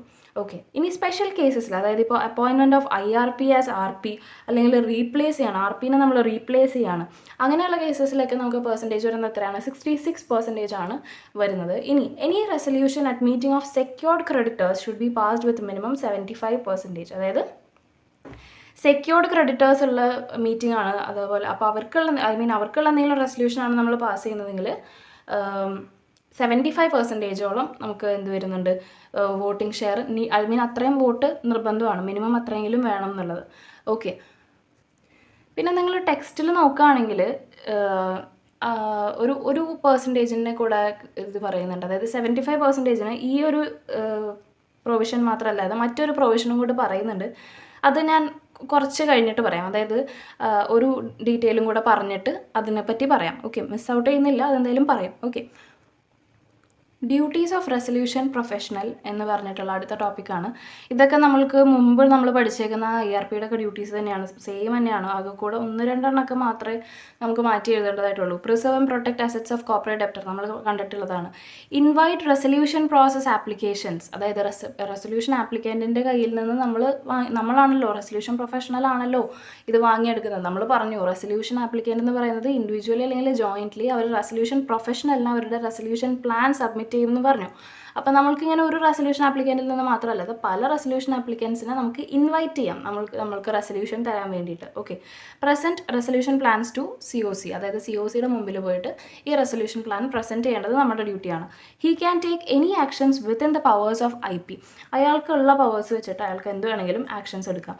Certain actions need prior approval of COC, ചില ആക്ഷൻസിന് നമ്മുടെ കമ്മിറ്റി ഓഫ് ക്രെഡിറ്റേഴ്സിൻ്റെ പ്രയർ അപ്രൂവൽ വേണം. പ്രയർ അപ്രൂവൽ എന്ന് പറയുമ്പോൾ 66% വോട്ടെങ്കിലും COCയുടെ ഭാഗത്തു നിന്നുണ്ടെങ്കിലാണ് ചില ആക്ഷൻസ് ചെയ്യാൻ പറ്റുള്ളൂ. അത് ഏതൊക്കെ ആക്ഷൻസ് ആണ് നമുക്കൊന്ന് നോക്കി നോക്കാം. ഇതിലും കുറച്ച് എക്സ്ട്രാ പോയിന്റ്സ് വരുന്നുണ്ട്. അത് നിങ്ങൾക്ക് സ്റ്റഡി മെറ്റീരിയലിൽ പേജ് നമ്പർ 196 നോക്കിയാൽ കാണാം. ഞാനിവിടെ കുറച്ചെണ്ണം എഴുതിയിട്ടുള്ളൂ. ഓക്കെ, ഇത് കുറേയൊക്കെ എല്ലാം നമുക്ക് ഓർത്തിരുന്ന് പഠിക്കാം. എല്ലാം പഠിച്ചത് ഓർത്തിരിക്കാൻ പറ്റില്ല ഇങ്ങനെയുള്ള കുറേ സാധനമൊക്കെ. അപ്പം നമ്മൾ എന്ത് ചെയ്യുക, കുറേ കോമൺ ആയിട്ട് നമുക്ക് തോന്നുന്ന കാര്യങ്ങളും പെട്ടെന്ന് റിലേറ്റ് ചെയ്യാൻ പറ്റുന്ന കാര്യങ്ങളും പഠിച്ചു വയ്ക്കുക, ഓർത്ത് വയ്ക്കുക. പിന്നെ എഴുതുമ്പോൾ കുറേയും കൂടെ ഒക്കെ ആലോചിച്ച് നമുക്ക് എഴുതാൻ പറ്റും. ഓക്കെ, അപ്പോൾ actions by RP which require prior approval of COC. അപ്പോൾ ഇവിടെ എന്താ സംഭവിച്ചതെന്ന് വെച്ചാൽ നമ്മൾ RP എന്ന് പറയുന്ന ആൾ ചില ആക്ഷൻസ് ചെയ്യുമ്പോൾ COCയുടെ പ്രയർ അപ്രൂവൽ വേണം. അപ്പോൾ അത് ഏതൊക്കെ ആക്ഷൻസ് ആണെന്നുള്ളതാണ് നമ്മൾ നോക്കാൻ പോകുന്നത്. ഒന്നാമത്തത് റേസ് എനി ഇൻറ്ററിം ഫിനാൻസ്, എന്തെങ്കിലും ഇൻറ്ററിം ഫിനാൻസ് റേസ് ചെയ്യുമ്പോൾ അയാൾക്ക് COCയുടെ അപ്രൂവൽ വേണം. അതുപോലെ തന്നെ create any security interest over assets of corporate debtor, അതായത് അയാൾ എന്തെങ്കിലും അസറ്റ്സ്, കോർപ്പറേറ്റ് ഡെപ്റ്ററിൻ്റെ അസറ്റ്സ് സെക്യൂരിറ്റി ആയിട്ട് വെച്ചിട്ട് അങ്ങനെ ഒരു ഫിനാൻസ് അങ്ങനെ ഒരു ഫണ്ട് റേസ് ചെയ്യാനായിട്ടൊക്കെ ഉദ്ദേശിക്കുന്നുണ്ടെങ്കിൽ, അല്ലെങ്കിൽ അങ്ങനെ നോക്കുന്നുണ്ടെങ്കിൽ അതിനും എന്ത് വേണം, പ്രയർ അപ്രൂവൽ ഓഫ് COC വേണം. അതുപോലെ change capital structure of corporate debtor, undertake any related party transaction, amend any constitutional documents of corporate debtor, delegate its authority to any other person, അതായത് RPയുടെ authority ആൾ വേറെ ആർക്കെങ്കിലും ഡെലിഗേറ്റ് ചെയ്ത് കൊടുക്കുകയാണ്, share ചെയ്ത് കൊടുക്കുകയാണ്, അങ്ങനെയൊക്കെ ആണെങ്കിൽ COCയുടെ അപ്രൂവൽ വേണം. അതുപോലെ make any change in management of corporate debtor or it subsidiary, അവരുടെ മാനേജ്മെൻറ്റിൽ എന്തെങ്കിലും ചേഞ്ച് ഒക്കെ വരുത്താണെങ്കിൽ. അപ്പോൾ ഇതൊക്കെ ഈസി അല്ലേ, നിങ്ങൾ ജസ്റ്റ് ഒന്ന് വായിച്ച് നോക്കിയാൽ മതി. ഓക്കെ, അപ്പോൾ ഇങ്ങനെ കുറച്ച് പോയിന്റ്സ് നിങ്ങൾക്ക് കംഫർട്ടബിൾ ആയിട്ട് തോന്നുന്ന പോയിന്റ്സ് പഠിച്ചാൽ മതി. ഓക്കെ, അപ്പോൾ ഈ പറയുന്ന ചില പോയിന്റ്സിനൊക്കെ, ചില ആക്ഷൻസ് ചെയ്യാനായിട്ട് എന്ത് വേണം, COCയുടെ അപ്രൂവൽ വേണം. അത് എത്ര പെർസെൻറ്റേജ് വേണം, 66% വേണം. അതാണ് ഏറ്റവും ഇമ്പോർട്ടൻറ്റ്. ഓക്കെ, ഇനി പ്രിപ്പറേഷൻ ഓഫ് ഇൻഫർമേഷൻ മെമ്മോറാൻഡം എന്ന് പറയുന്നതാണ് അടുത്ത topic. Preparation of information memorandum എന്ന് പറഞ്ഞു കഴിഞ്ഞാൽ ഈ RP എന്ന് പറയുന്ന ആൾ ഒരു ഇൻഫർമേഷൻ മെമ്മോറാൻഡം പ്രിപ്പയർ ചെയ്യും. അതിനകത്ത് എന്താണ് ഉണ്ടാവുക, it contains relevant information as may be specified by board for formulating resolution plan. Resolution plan ഉണ്ടാക്കാൻ വേണ്ടിയിട്ടുള്ള ആവശ്യമായ കുറേ ഇൻഫർമേഷൻ അതിനകത്ത് ഉണ്ടാവും. അത് ആര് പറഞ്ഞിട്ടുള്ള ഇൻഫർമേഷൻ ആയിരിക്കും, specified by the board. Board specify ചെയ്ത ഇൻഫർമേഷൻ മാത്രമേ അതിനകത്ത് കൂടുതലായിട്ട് ഉണ്ടാവുള്ളൂ. ഓക്കെ, അപ്പോൾ RP prepares information memorandum. RP ആണ് പ്രിപ്പയർ ചെയ്യുന്നത്. ഇയാൾ ഇതിനകത്ത് റെലവൻറ്റ് ഇൻഫർമേഷൻ ഉണ്ടാവും, ബോർഡ് സ്പെസിഫൈ ചെയ്യുന്ന രീതിയിലായിരിക്കും അത്. ആൻഡ് ഇതെന്തിനു വേണ്ടിയിട്ടുള്ളതാണ്, അത് റെസൊല്യൂഷൻ പ്ലാൻ ഉണ്ടാക്കാൻ വേണ്ടിയിട്ടാണ്. ഓക്കെ, ദെൻ RP എന്ത് ചെയ്യും, RP നമ്മുടെ റെസൊല്യൂഷൻ ആപ്ലിക്കൻറ്റിനെ അപ്പോയിൻറ്റ് ചെയ്യും. നമ്മൾ പറഞ്ഞു RPയുടെ ഡ്യൂട്ടിയിലുള്ള ഒരു കാര്യമാണ് ഇൻവൈറ്റ് റെസൊല്യൂഷൻ പ്ലാൻസ്. അപ്പോൾ റെസൊല്യൂഷൻ പ്ലാൻസ് സബ്മിറ്റ് ചെയ്യുന്നത് ആരാണ്, റെസൊല്യൂഷൻ ആപ്ലിക്കൻറ്റ്. അങ്ങനെ നല്ല റെസൊല്യൂഷനായിട്ട് തോന്നുന്ന ഒരെണ്ണം അയാൾ ആ റെസൊല്യൂഷൻ ആപ്ലിക്കൻറ്റിന് റെസൊല്യൂഷൻ പ്രൊഫഷണലിന് അപ്പോയിൻറ്റ് ചെയ്യാം. അപ്പോൾ റെസൊല്യൂഷൻ ആപ്ലിക്കൻറ്റ് എന്ത് ചെയ്യും, റെസൊല്യൂഷൻ പ്ലാൻ സബ്മിറ്റ് ചെയ്യും. And RP provides access to relevant information to the resolution applicant. അപ്പോൾ RP എല്ലാ ഇൻഫർമേഷനും പറഞ്ഞു കൊടുക്കും. അതായത് എല്ലാ ഇൻഫർമേഷൻ അല്ല, റെലവൻറ്റ് ഇൻഫർമേഷൻ പറഞ്ഞു കൊടുക്കും, ഇങ്ങനെ ചെയ്യാനായിട്ടുള്ള റെലവൻറ്റ് ഇൻഫർമേഷൻ പറഞ്ഞു കൊടുക്കും. ആൻഡ് റെസൊല്യൂഷൻ ആപ്ലിക്കൻ്റ് എന്ത് ചെയ്യണം? റെസൊല്യൂഷൻ ആപ്ലിക്കൻ്റ് ഈ ഇൻഫർമേഷൻ കിട്ടിയതിന് ശേഷം കോൺഫിഡൻഷ്യാലിറ്റി മെയിൻറ്റെയിൻ ചെയ്യണം. ഇത് എല്ലായിടത്തും പറഞ്ഞു നടക്കുക അങ്ങനത്തെ പരിപാടിയല്ല, കൃത്യമായി കോൺഫിഡൻഷ്യലായിട്ട് കാര്യം കൊണ്ട് നടക്കണം. അതുപോലെ തന്നെ protect intellectual property of corporate debtor. Corporate ഡെപ്റ്ററിൻ്റെ ഇൻ്റലക്ച്വൽ പ്രോപ്പർട്ടീസ് പ്രൊട്ടക്ട് ചെയ്യണം. അതുപോലെ തന്നെ should not share relevant information with third parties. അതായത് ഈ ഇൻഫർമേഷൻ സൂക്ഷിച്ച് വെക്കണം. ഇതൊരിക്കലും മറ്റാവശ്യങ്ങൾക്കായിട്ട് ഉപയോഗിക്കരുത്. റെസൊല്യൂഷൻ പ്ലാൻ ഉണ്ടാക്കാൻ വേണ്ടി മാത്രമേ ഉപയോഗിക്കാവൂ. അതാണ് ഫൈനൽ ഒരു പോയിന്റ് എന്ന് പറയുന്നത്. ഓക്കെ, അപ്പോൾ റെസൊല്യൂഷൻ ആപ്ലിക്കൻറ്റിനെ ആദ്യം റെസൊല്യൂഷൻ പ്രൊഫഷണൽ അപ്പോയിൻറ്റ് ചെയ്യുന്നു, അവർക്ക് ഇൻഫർമേഷൻ കൊടുക്കുന്നു. അപ്പോൾ അവർക്ക് ഇൻഫർമേഷൻ കൊടുക്കാൻ വേണ്ടിയിട്ടാണ് നമ്മൾ എന്ത് പ്രിപ്പയർ ചെയ്യുന്നത്? ഇൻഫർമേഷൻ മെമ്മോറാൻഡം പ്രിപ്പയർ ചെയ്യുന്നത്. ഓക്കെ, അപ്പോൾ റെസൊല്യൂഷൻ ആപ്ലിക്കൻ്റ് ഇത് കിട്ടിക്കഴിഞ്ഞാൽ അത് കോൺഫിഡൻഷ്യലായിട്ടും അവരുടെ ഇൻ്റലക്ച്വൽ പ്രൊട്ടക്റ്റ് ചെയ്തുകൊണ്ട് അതുപോലെ തേർഡ് പാർട്ടീസിന് ഇൻഫർമേഷൻ കൈമാറാതെയൊക്കെ സൂക്ഷിച്ചു വെക്കണം. ഇനി submission and approval of resolution plan by resolution applicant. Resolution applicant അവരുടെ റെസൊല്യൂഷൻ പ്ലാന് നമ്മുടെ RPക്ക് സബ്മിറ്റ് ചെയ്യും. ഓക്കെ, അങ്ങനെ സബ്മിറ്റ് ചെയ്യുന്നതിൻ്റെ ഒപ്പം തന്നെ ഒരു അഫിഡവിറ്റും കൂടെ കൊടുക്കും. എന്ത് affidavit? Stating that he is eligible. Stating that he is eligible എന്ന് പറഞ്ഞു കഴിഞ്ഞാൽ നമ്മൾ ക്ലാസ് തുടങ്ങിയ ടൈമിൽ, ഈ ക്ലാസ് സ്റ്റാർട്ട് ചെയ്ത് ആ ടൈമിൽ നമ്മൾ CIRP പ്രോസസ്സ് എന്ന് പറഞ്ഞിട്ട് സ്റ്റാർട്ട് ചെയ്തപ്പോൾ who cannot be resolution applicant എന്ന് നമ്മൾ പഠിച്ചിരുന്നു. നമുക്ക് ജസ്റ്റ് അതൊന്ന് എടുക്കാം. ഇത് കണ്ടതായും പഠിച്ചതായും നമ്മൾ ഓർക്കണില്ലേ? Yes, persons who cannot be resolution applicant നമ്മൾ പഠിച്ചിരുന്നു. ആരൊക്കെയായിരുന്നു? Undischarged insolvent, director disqualified under companies act, wilful defaulter, അതുപോലെ തന്നെ കൺവിക്റ്റഡ് ആയിട്ടുള്ള പേഴ്സൺസ്, 2 വർഷമൊക്കെ ഇംപ്രിസൺ ചെയ്യപ്പെട്ട IBCയുടെ കീഴിൽ 2 വർഷവും അതർ ലോയിൻ്റെ കീഴിൽ 7 ഇയേഴ്സും കൺവിക്റ്റ് ചെയ്യപ്പെട്ട ഇംപ്രിസൺ ചെയ്യപ്പെട്ട ആൾക്കാരാണെങ്കിൽ അവർക്കൊന്നും റെസൊല്യൂഷൻ ആപ്ലിക്കൻ്റ് ആവാൻ പറ്റില്ല. ഓക്കെ, ഇത് നമ്മൾ പറഞ്ഞതാണല്ലോ. അപ്പോൾ ഇവിടെ അതിനെന്താ കാര്യം എന്ന് ചോദിച്ചു കഴിഞ്ഞാൽ നമ്മൾ റെസൊല്യൂഷൻ ആപ്ലിക്കൻ്റ് RPക്ക് നമ്മുടെ റെസൊല്യൂഷൻ പ്ലാൻ സബ്മിറ്റ് ചെയ്യുന്നതിൻ്റെ ഒപ്പം തന്നെ ഒരു അഫിഡവിറ്റും കൂടെ കൊടുക്കണം. എന്താണ്? ഞാൻ എലിജിബിൾ ആയിട്ടുള്ള ഒരു പേഴ്സൺ ആണ്, ഞാൻ നോൺ എലിജിബിലിറ്റി ആ പ്രൊവിഷൻസിൽ പെടുന്ന ഒരാളല്ല എന്ന് സ്റ്റേറ്റ് ചെയ്തിട്ട് അത് പ്രൂവ് ചെയ്യുന്ന രീതിയിലുള്ള ഒരു അഫിഡവിറ്റ് RPക്ക് കൊടുക്കണം. ഇങ്ങനെ ആണ് അതിൻ്റെ ഫസ്റ്റ് സ്റ്റെപ്പ് എന്ന് പറയുന്നത്. ഓക്കെ, ഇനി റെസൊല്യൂഷൻ പ്ലാനിനകത്ത് എന്തൊക്കെ ഉണ്ടാവും എന്നാണ് നമ്മൾ നോക്കുന്നത്. ഇവിടെ വലിയ സെൻറ്റൻസസിൽ ഞാൻ എഴുതിയിട്ടുണ്ടെങ്കിൽ നമുക്ക് മെയിനായിട്ട് ഈ ബ്ലാക്കിൽ എഴുതിയേക്കുന്ന പോയിൻറ്റ്സാണ് നമ്മൾ ഫോക്കസ് ചെയ്യേണ്ടത്. ഒന്നാമത്തത് CIRP കോസ്റ്റ്സ്. ഈ പറയുന്ന പ്രോസസ്സ് കൊണ്ട് നടക്കാൻ വേണ്ടിയിട്ട് എന്തൊക്കെ കോസ്റ്റുകൾ വന്നു, എന്തൊക്കെ കോസ്റ്റുകൾ വരാൻ ചാൻസ് ഉണ്ട്, അല്ലെങ്കിൽ അതുമായി ബന്ധപ്പെട്ട് റിലേറ്റഡ് ആയിട്ടുള്ള എന്തൊക്കെ കോസ്റ്റുകൾ വരും എന്നുള്ളതിനാണ് നമ്മൾ CIRP കോസ്റ്റ് എന്നുള്ളത് കൊണ്ട് ഉദ്ദേശിക്കുന്നത്. അത് എന്തൊക്കെയാണെന്നുള്ളത് ഡീറ്റെയിൽ ആയിട്ട് വരുന്നുണ്ട്. ഓക്കെ, ഇനി provision for payment of debts of operational creditors, അതായത് ഓപ്പറേഷണൽ ക്രെഡിറ്റേഴ്സിൻ്റെ ഡെപ്റ്റ്സിൻ്റെ അത് കൃത്യമായിട്ടുണ്ടാവും. അതുപോലെ തന്നെ management of affairs. Okay, management of affairs of corporate debtor, അതെങ്ങനെയാണ് കൊണ്ട് നടക്കേണ്ടത് എന്നൊക്കെ ഉള്ളത് പറയും. അതുപോലെ തന്നെ implementation and supervision of resolution plan. ഈ റെസൊല്യൂഷൻ പ്ലാൻ എങ്ങനെ ഇംപ്ലിമെൻറ്റ് ചെയ്യണം, എങ്ങനെ ഇതിനെ സൂപ്പർവൈസ് ചെയ്യണം എന്നൊക്കെയുള്ള കാര്യങ്ങളും കൂടെ അതിനകത്ത് കൊടുത്തിട്ടുണ്ടാവും.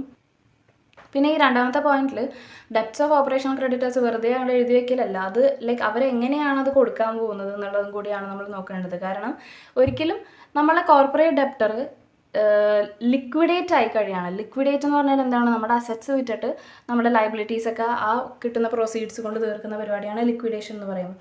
അപ്പോൾ അങ്ങനെയുള്ള സാഹചര്യത്തിൽ നമ്മൾ ഓപ്പറേഷൻ ഡെപ്റ്റേഴ്സിന് എത്ര പേ ചെയ്യുന്നു അത്രയെങ്കിലും നമ്മൾ അവർക്ക് CIRPയുടെ ടൈമിലോ എല്ലാം അവർക്ക് കൊടുക്കണം എന്നുള്ളൊരു പ്രൊവിഷനാണ് അവിടെ ഇൻക്ലൂഡ് ചെയ്യുന്നത്. അതായത് provision for payment of debts of operation creditors as specified by board specify ചെയ്യുന്ന പോലെയാണ് ഇത് ചെയ്യേണ്ടത്. Okay, but it should not be less than amount to be paid to operation creditors on liquidation of corporate debtor. Corporate debtor liquidate ആവുന്ന സമയം എന്ന് വെച്ച് കഴിഞ്ഞാൽ ഏറ്റവും വേഴ്സ്റ്റ് ആയിട്ടുള്ള ടൈമാണ്. അപ്പോൾ കൊടുക്കുന്ന പ്രൊസീഡ്സ് എങ്കിലും അവർക്ക് ഇപ്പോൾ നമ്മൾ കൊടുത്തിട്ടുണ്ടായിരിക്കണം, അതിൽ കുറയരുത് എന്നാണ് പറയുന്നത്. ഓക്കെ, അടുത്തത് plan should not contravene any provisions of ലോയിൻ്റെ ഒരു പ്രൊവിഷൻസും പ്ലാൻ കോൺട്രാവീൻ ചെയ്യാൻ പാടില്ല. ഇനി നമ്മൾ പറഞ്ഞ CIRP കോസ്റ്റിനകത്ത് എന്തൊക്കെ ഉൾപ്പെടും? It includes amount of any interim finance and associated cost. Interim finance എന്താണെന്നുള്ളത് നമ്മൾ പറഞ്ഞു. ഇടയിൽ വെച്ചിട്ട് നമ്മൾക്ക് ഫണ്ടിന് ആവശ്യം വരുമെന്ന് തോന്നുകയാണെങ്കിൽ നമ്മുടെ IRP അല്ലെങ്കിൽ RPക്ക് ഇൻറ്ററിം ഫിനാൻസ് റേസ് ചെയ്യാൻ പറ്റും. അപ്പോൾ അതിൻ്റെ കോസ്റ്റ്, അതുമായി ബന്ധപ്പെട്ട മറ്റ് കോസ്റ്റുകൾ, അതുപോലെ തന്നെ റെസൊല്യൂഷൻ പ്രൊഫഷണലിന് കൊടുക്കേണ്ട ഫീസ് ആൻഡ് റെസൊല്യൂഷൻ പ്രൊഫഷണലിന് ബിസിനസ് റൺ ചെയ്യാൻ വേണ്ടിയിട്ട്, അതായത് നമ്മൾ പറഞ്ഞു ഇയാൾ ഈ കമ്പനീനെ അല്ലെങ്കിൽ വോട്ടെവർ ഈ കോർപ്പറേറ്റ് ഡെപ്റ്ററിന് ഇവരെന്താക്കി മാറ്റാനാണ് നോക്കുന്നത്? സോൾവെൻ്റ് ആക്കി മാറ്റാനും അതിനൊരു ഗോയിങ് കൺസേണിലേക്ക് കൊണ്ട് നടക്കാനാണ് ഉദ്ദേശിക്കുന്നത്. അപ്പോൾ അതിന് വേണ്ടിയിട്ട് വരുന്ന കോസ്റ്റുകൾ, ബിസിനസ് റൺ ചെയ്യുമ്പോൾ വരുന്ന കോസ്റ്റുകൾ ഉണ്ടാവും, അത് ഉൾപ്പെടുത്തണം. ഗവൺമെൻറ് എക്സ്പെൻസസ് ഉണ്ടാവും, other costs as specified by the board. ഇത്രയും കാര്യങ്ങളാണ് CIRP കോസ്റ്റുകളിനകത്ത് വരുന്നത്. പിന്നെ വരുന്ന ഒരു കാര്യം എന്ന് വെച്ച് കഴിഞ്ഞാൽ അപ്രൂവൽ ഓഫ് റെസൊല്യൂഷൻ പ്ലാൻ. അപ്പോൾ ഇപ്പോൾ നമ്മൾ ഏതൊരു സ്റ്റേജിലാണ് നിൽക്കുന്നത്? നമുക്ക് റെസൊല്യൂഷൻ പ്ലാനിന് കിട്ടി, RPയുടെ മീൻസ് റെസൊല്യൂഷൻ ആപ്ലിക്കൻറ്റിൻ്റെ കയ്യിൽ നിന്ന് RPക്ക് റെസൊല്യൂഷൻ പ്ലാൻ കിട്ടി. ഇനി നമ്മൾ എന്ത് ചെയ്യണം, അതാണ് നമ്മൾ നോക്കുന്നത്. അപ്പോൾ ഫസ്റ്റത്തെ സ്റ്റെപ്പ് എന്ന് പറയുന്നത് approval from committee of creditors. COCയുടെ കയ്യിൽ നിന്ന് RP അപ്രൂവൽ മേടിക്കണം. അപ്പോൾ അതിനാദ്യം എന്ത് ചെയ്യണം? RP COCക്ക് റെസൊല്യൂഷൻ പ്ലാൻ സബ്മിറ്റ് ചെയ്യണം. COCയുടെ കയ്യിൽ നിന്ന് 66% വോട്ടോട് കൂടി, മിനിമം 66% വോട്ടോട് കൂടെ അപ്രൂവൽ ചെയ്യുകയാണെങ്കിൽ അത് അപ്രൂവ്ഡ് ആയിട്ട് മാറും. ഓക്കെ, ഇതിൻ്റെ അകത്തൊരു നോട്ടായിട്ട് പറയുന്നത് resolution applicant can attend the meeting of COC but he cannot vote unless he is A financial creditor. നമ്മൾ പറഞ്ഞു വോട്ടിംഗ് റൈറ്റ് ആർക്കേ ഉള്ളൂ, ഫിനാൻഷ്യൽ ക്രെഡിറ്ററിന് മാത്രമേ ഉള്ളൂ. ഓക്കെ, റെസൊല്യൂഷൻ ആപ്ലിക്കൻറ്റ് ഈ റെസൊല്യൂഷൻ പ്ലാൻ മുന്നോട്ട് വെച്ചത് കൊണ്ട് തന്നെ അയാൾക്ക് വേണമെങ്കിൽ എന്ത് ചെയ്യാം? മീറ്റിംഗ് അറ്റൻഡ് ചെയ്യാം. പക്ഷേ അയാളൊരു ഫിനാൻഷ്യൽ ക്രെഡിറ്റർ ആണെങ്കിൽ അയാൾക്ക് വോട്ട് ചെയ്യാം, അല്ലെങ്കിൽ വോട്ട് ചെയ്യാൻ പറ്റില്ല. ഓക്കെ, അപ്പോൾ ഫസ്റ്റത്തെ സ്റ്റെപ്പ് എന്താ പറഞ്ഞത്? Approval from COC. ഇനി രണ്ടാമത്തെ സ്റ്റെപ്പ് എന്താ നമുക്ക് നോക്കാം. Approval from adjudicating authority. Approval from adjudicating authority എന്ന് പറയുമ്പോൾ ഇവിടെ കോർപ്പറേറ്റ്സിൻ്റെ അഡ്ജുഡിക്കേറ്റിംഗ് അതോറിറ്റി ആരാണ്? NCLT. അവിടെ കൊടുത്തിട്ടും ശരിയായില്ല, നമുക്ക് ന്യായമായിട്ടുള്ളൊരു വിധി അല്ല കിട്ടിയതെങ്കിൽ നമ്മൾ അപ്പീൽ കൊടുക്കുന്നത് എവിടേക്കാണ്? NCLAT. എന്നിട്ടും നമുക്ക് ന്യായമായ വിധി കിട്ടിയില്ലെങ്കിൽ നമുക്ക് വീണ്ടും അപ്പീൽ കൊടുക്കാം. എവിടേക്ക്? Supreme court. ഓക്കെ, അപ്പോൾ അപ്രൂവൽ ഫ്രം, ഇവിടെ ഇപ്പോൾ അത്രയ്ക്കൊന്നും പോണില്ല, എന്നാലും ഞാൻ ജസ്റ്റ് ഓർമ്മിപ്പിച്ചു എന്ന് മാത്രം. അപ്രൂവൽ ഫ്രം അഡ്ജുഡിക്കേറ്റിംഗ് അതോറിറ്റി എന്ന് പറയുന്നത് നമ്മുടെ റെസൊല്യൂഷൻ പ്ലാൻ നമ്മൾക്ക് COCയുടെ കയ്യിൽ നിന്ന് എന്ത് കിട്ടി? അപ്രൂവൽ കിട്ടി. ഇനി നമ്മൾ എന്ത് ചെയ്യണം? ആ റെസൊല്യൂഷൻ പ്ലാൻ അഡ്ജുഡിക്കേറ്റിംഗ് അതോറിറ്റിക്ക് സബ്മിറ്റ് ചെയ്യണം. അപ്പോൾ അഡ്ജുഡിക്കേറ്റിംഗ് അതോറിറ്റി എന്ത് ചെയ്യുന്നറിയോ? It checks whether COC approval is received and meets requirements of IBC. ആ അഡ്ജുഡിക്കേറ്റിംഗ് അതോറിറ്റി ചെയ്യുന്ന ഒരു കാര്യമാണ് COCയുടെ 66% മിനിമം വോട്ടോട് കൂടെ അത് അപ്രൂവ് ആയിട്ടുണ്ടോ, അതുപോലെ തന്നെ IBC റൂൾസുമായിട്ട് അത് കംപ്ലൈ ചെയ്യുന്നുണ്ടോ എന്ന് നോക്കിയിട്ട് അവരൊന്നെങ്കിൽ അപ്രൂവ് ചെയ്യും അല്ലെങ്കിൽ റിജക്റ്റ് ചെയ്യും. അപ്രൂവ് ചെയ്യുകയാണെങ്കിൽ approved plan will be binding on corporate debtors, employees, members, creditors, guarantors and other stakeholders. അങ്ങനെയാണെങ്കിൽ CIRP പ്രോസസ്സിൽ ഈ റെസൊല്യൂഷൻ പ്ലാൻ അപ്രൂവ് ആയി കഴിഞ്ഞാൽ അത് എല്ലാവർക്കും ബാധകമാണ്. ആർക്കൊക്കെ? നമ്മുടെ കോർപ്പറേറ്റ് ഡെപ്റ്ററിനായാലും അവിടുത്തെ എംപ്ലോയീസിന്, അവിടുത്തെ മെമ്പേഴ്സിന്, ക്രെഡിറ്റേഴ്സിന്, ഗ്യാരണ്ടേഴ്സിന്, സ്റ്റേക്ക് ഹോൾഡേഴ്സിന് ഒക്കെ അത് ബാധകമായി മാറും. റെസൊല്യൂഷൻ പ്ലാൻ എന്തിനു വേണ്ടിയിട്ടാണ്? ഇവർക്ക് ഈ കമ്പനീനെ, കോർപ്പറേറ്റ് ഡെപ്റ്ററിനെ നന്നാക്കി എടുക്കാൻ വേണ്ടിയിട്ടാണ്. ഓക്കെ, അതിനെ സോൾവെൻ്റ് ആക്കി എടുക്കാൻ വേണ്ടിയിട്ടാണ്. അപ്പോൾ അത് ഇവിടെ എല്ലാവരെയും അത് ബാധിക്കും. ഇനി ഇത് നമ്മൾ റിജക്റ്റ് ചെയ്യുകയാണെങ്കിൽ, നമ്മുടെ adjudicating authority resolution plan reject ചെയ്യുകയാണെങ്കിൽ അപ്പോൾ തന്നെ എന്ത് കമൻസ് ആവും? ലിക്വിഡേഷൻ പ്രോസസ്സ് കമൻസ് ആവും. പിന്നെ ഒന്നും ചെയ്യാനില്ല. റിജക്റ്റ് ആയി കഴിഞ്ഞാൽ പിന്നെ ഒന്നും ചെയ്യാനില്ല. Liquidation process will comments. Okay, അപ്പോൾ നമ്മൾ അപ്രൂവൽ ഓഫ് റെസൊല്യൂഷൻ പ്ലാൻ എന്ന് പറയുന്ന പോർഷൻ പഠിച്ചു. അതിനകത്ത് 2 സ്റ്റെപ്പുകൾ നമ്മൾ പറഞ്ഞു. ഒന്നാമത്തെ സ്റ്റെപ്പ് നമ്മൾ പറഞ്ഞെന്തായിരുന്നു? Approval from COC. അതിനകത്ത് COCക്ക് സബ്മിറ്റ് ചെയ്ത് മിനിമം 66% വോട്ടോട് കൂടെ നമ്മൾക്ക് അപ്രൂവൽ കിട്ടും. ആൻഡ് മറ്റേ അഡ്ജുഡിക്കേറ്റിംഗ് അതോറിറ്റിക്ക് സബ്മിറ്റ് ചെയ്തിട്ട് അവർ ചെക്ക് ചെയ്യും റെസൊല്യൂഷൻ പ്ലാനിന് COCയുടെ അപ്രൂവൽ കിട്ടിയിട്ടുണ്ടോ ആൻഡ് അവരുടെ ലോസ് ഒക്കെ കംപ്ലൈ ചെയ്യുന്നുണ്ടോ എന്നൊക്കെ നോക്കിയിട്ട് അഡ്മിറ്റ് ചെയ്യും അല്ലെങ്കിൽ റിജക്റ്റ് ചെയ്യും. ഇതാണ് നമ്മൾ അപ്രൂവൽ ഓഫ് റെസൊല്യൂഷൻ പ്ലാനിൽ പഠിച്ചത്. ഓക്കെ, അപ്പോൾ ഞാൻ നിങ്ങളോട് പറഞ്ഞായിരുന്നു നമ്മുടെ പെർസെൻറ്റേജസ് പറഞ്ഞപ്പോൾ നോർമലി ജനറൽ കേസസിൽ നമ്മൾ COCയുടെ വോട്ട് എന്ന് പറയുന്നത് 51% ആണ് നമുക്ക് ആവശ്യം. സ്പെഷ്യൽ കേസസിൽ, അതായത് അപ്പോയിൻമെൻറ്റ് ഓഫ് IRP അല്ലെങ്കിൽ റീപ്ലേസ്മെൻറ്റിൻ്റെ കേസിൽ ഒക്കെ നമ്മൾ 66% വേണമെന്ന് പറഞ്ഞു. സെക്യൂർഡ് ക്രെഡിറ്റേഴ്സിൻ്റെ മീറ്റിങ്ങിന് നമുക്ക് 75% മിനിമം വോട്ട് വേണമെന്ന് പറഞ്ഞു. അഗെയിൻ നമ്മളിവിടെ approval from COC resolution plan submit ചെയ്തിട്ട് അതിന് 66% വോട്ട് വേണമെന്ന് പറഞ്ഞു. ഓക്കെ, അപ്പോൾ 75%ൻ്റെ ഇവിടെ നമ്മൾ പഠിച്ചപ്പോൾ ഞാൻ പറഞ്ഞു ഈ 75% ഒരു സ്ഥലത്തും കൂടെ പറയാനുണ്ടെന്ന് പറഞ്ഞില്ലേ. അത് ആക്ച്വലി എന്താണെന്ന് വെച്ച് കഴിഞ്ഞാൽ മുമ്പ് അമെൻമെൻറ്റ് വരുന്നതിന് മുൻപ് റെസൊല്യൂഷൻ പ്ലാൻ സബ്മിറ്റ് ചെയ്ത് കഴിഞ്ഞാൽ, അതായത് RP COCക്ക് സബ്മിറ്റ് ചെയ്യുമ്പോൾ, റെസൊല്യൂഷൻ പ്ലാൻ സബ്മിറ്റ് ചെയ്യുമ്പോൾ COC ഇപ്പോൾ എത്ര അപ്രൂവൽ കൊടുത്താലാണ് 66% വോട്ട് ഉണ്ടെങ്കിൽ അത് അപ്രൂവ്ഡ് ആവുമെന്നാണല്ലോ നമ്മൾ പഠിച്ചത്. പണ്ട് ബിഫോർ അമെൻമെൻറ്റ്, ഇത് അമെൻഡഡ് വേർഷനാണ്. അമെൻഡഡ് ആയിട്ടുള്ളൊരു ഫിഗറാണ് 66% എന്ന് പറയുന്നത്. മുമ്പ് ഇത് 66 അല്ലായിരുന്നു, ഇത് 75% ആയിരുന്നു. 75% ഓഫ് ദ വോട്ടോട് കൂടി മാത്രമേ നമ്മുടെ റെസൊല്യൂഷൻ പ്ലാൻ അപ്രൂവ് ആവുമായിരുന്നുള്ളൂ. ഓക്കെ, ഇപ്പോൾ അത് 66% ആണ്. ടെക്സ്റ്റിൽ ഇപ്പോഴും പല സ്ഥലങ്ങളിലും ഈ 75% കാണും, പക്ഷേ ആക്ച്വലി അത് 66% ആണ്. ഓക്കെ, അപ്പോൾ 75% ആകെ കൂടെ വരുന്നത് എവിടെയാണ്? ഈ പറയുന്ന സെക്യൂർഡ് ക്രെഡിറ്റേഴ്സിൻ്റെ മീറ്റിങ്ങിൻ്റെ കേസസിൽ മാത്രമാണ്. എപ്പോഴും 66% ആണ് നിങ്ങൾ വളരെ ഹൈലൈറ്റഡ് ആയിട്ട് ഓർത്തിരിക്കേണ്ട കാര്യം. ഓക്കെ, ഇനി ഞാൻ നിങ്ങൾക്ക് ഇത്രയും നേരം നമ്മൾ പഠിച്ചതിൻ്റെ ഒരു ടോട്ടൽ ഓവർവ്യൂ തരാം. ഓക്കെ, അടുത്തത് ഇനി നെക്സ്റ്റ് പാർട്ടിലേ ഉണ്ടാവുള്ളൂ. Next part of the video ആയിരിക്കും ലിക്വിഡേഷനും പേഴ്സണൽ ഇൻസോൾവൻസിയൊക്കെ. അപ്പോൾ ഈ ഒരു പോർഷൻ CIRPയുടെ പ്രോസസ്സിൻ്റെ പോർഷൻ്റെ ഒരു കൺക്ലൂഷൻ എന്ന് പറയുന്നത് ഈ ഒരു ഓവർവ്യൂയോട് കൂടിയായിരിക്കും.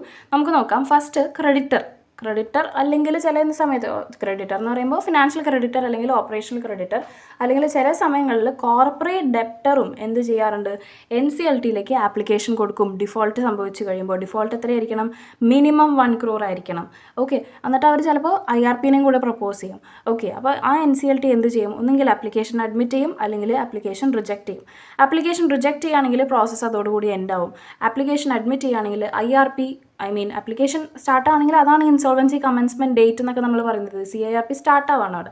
ഓക്കെ, അപ്പോൾ IRP എന്ത് ചെയ്യും? അപ്പോൾ ഈ പറയുന്ന IRPനൊക്കെ നമ്മുടെ NCLT അപ്പോയിൻറ്റ് ചെയ്യും. അങ്ങനെയുള്ള കുറച്ച് പ്രൊവിഷൻസ് ഉണ്ട്. എല്ലാം കൂടെ ഇവിടെ എഴുതി കഴിഞ്ഞാൽ പിന്നെ എല്ലാ കഥയാവില്ലേ?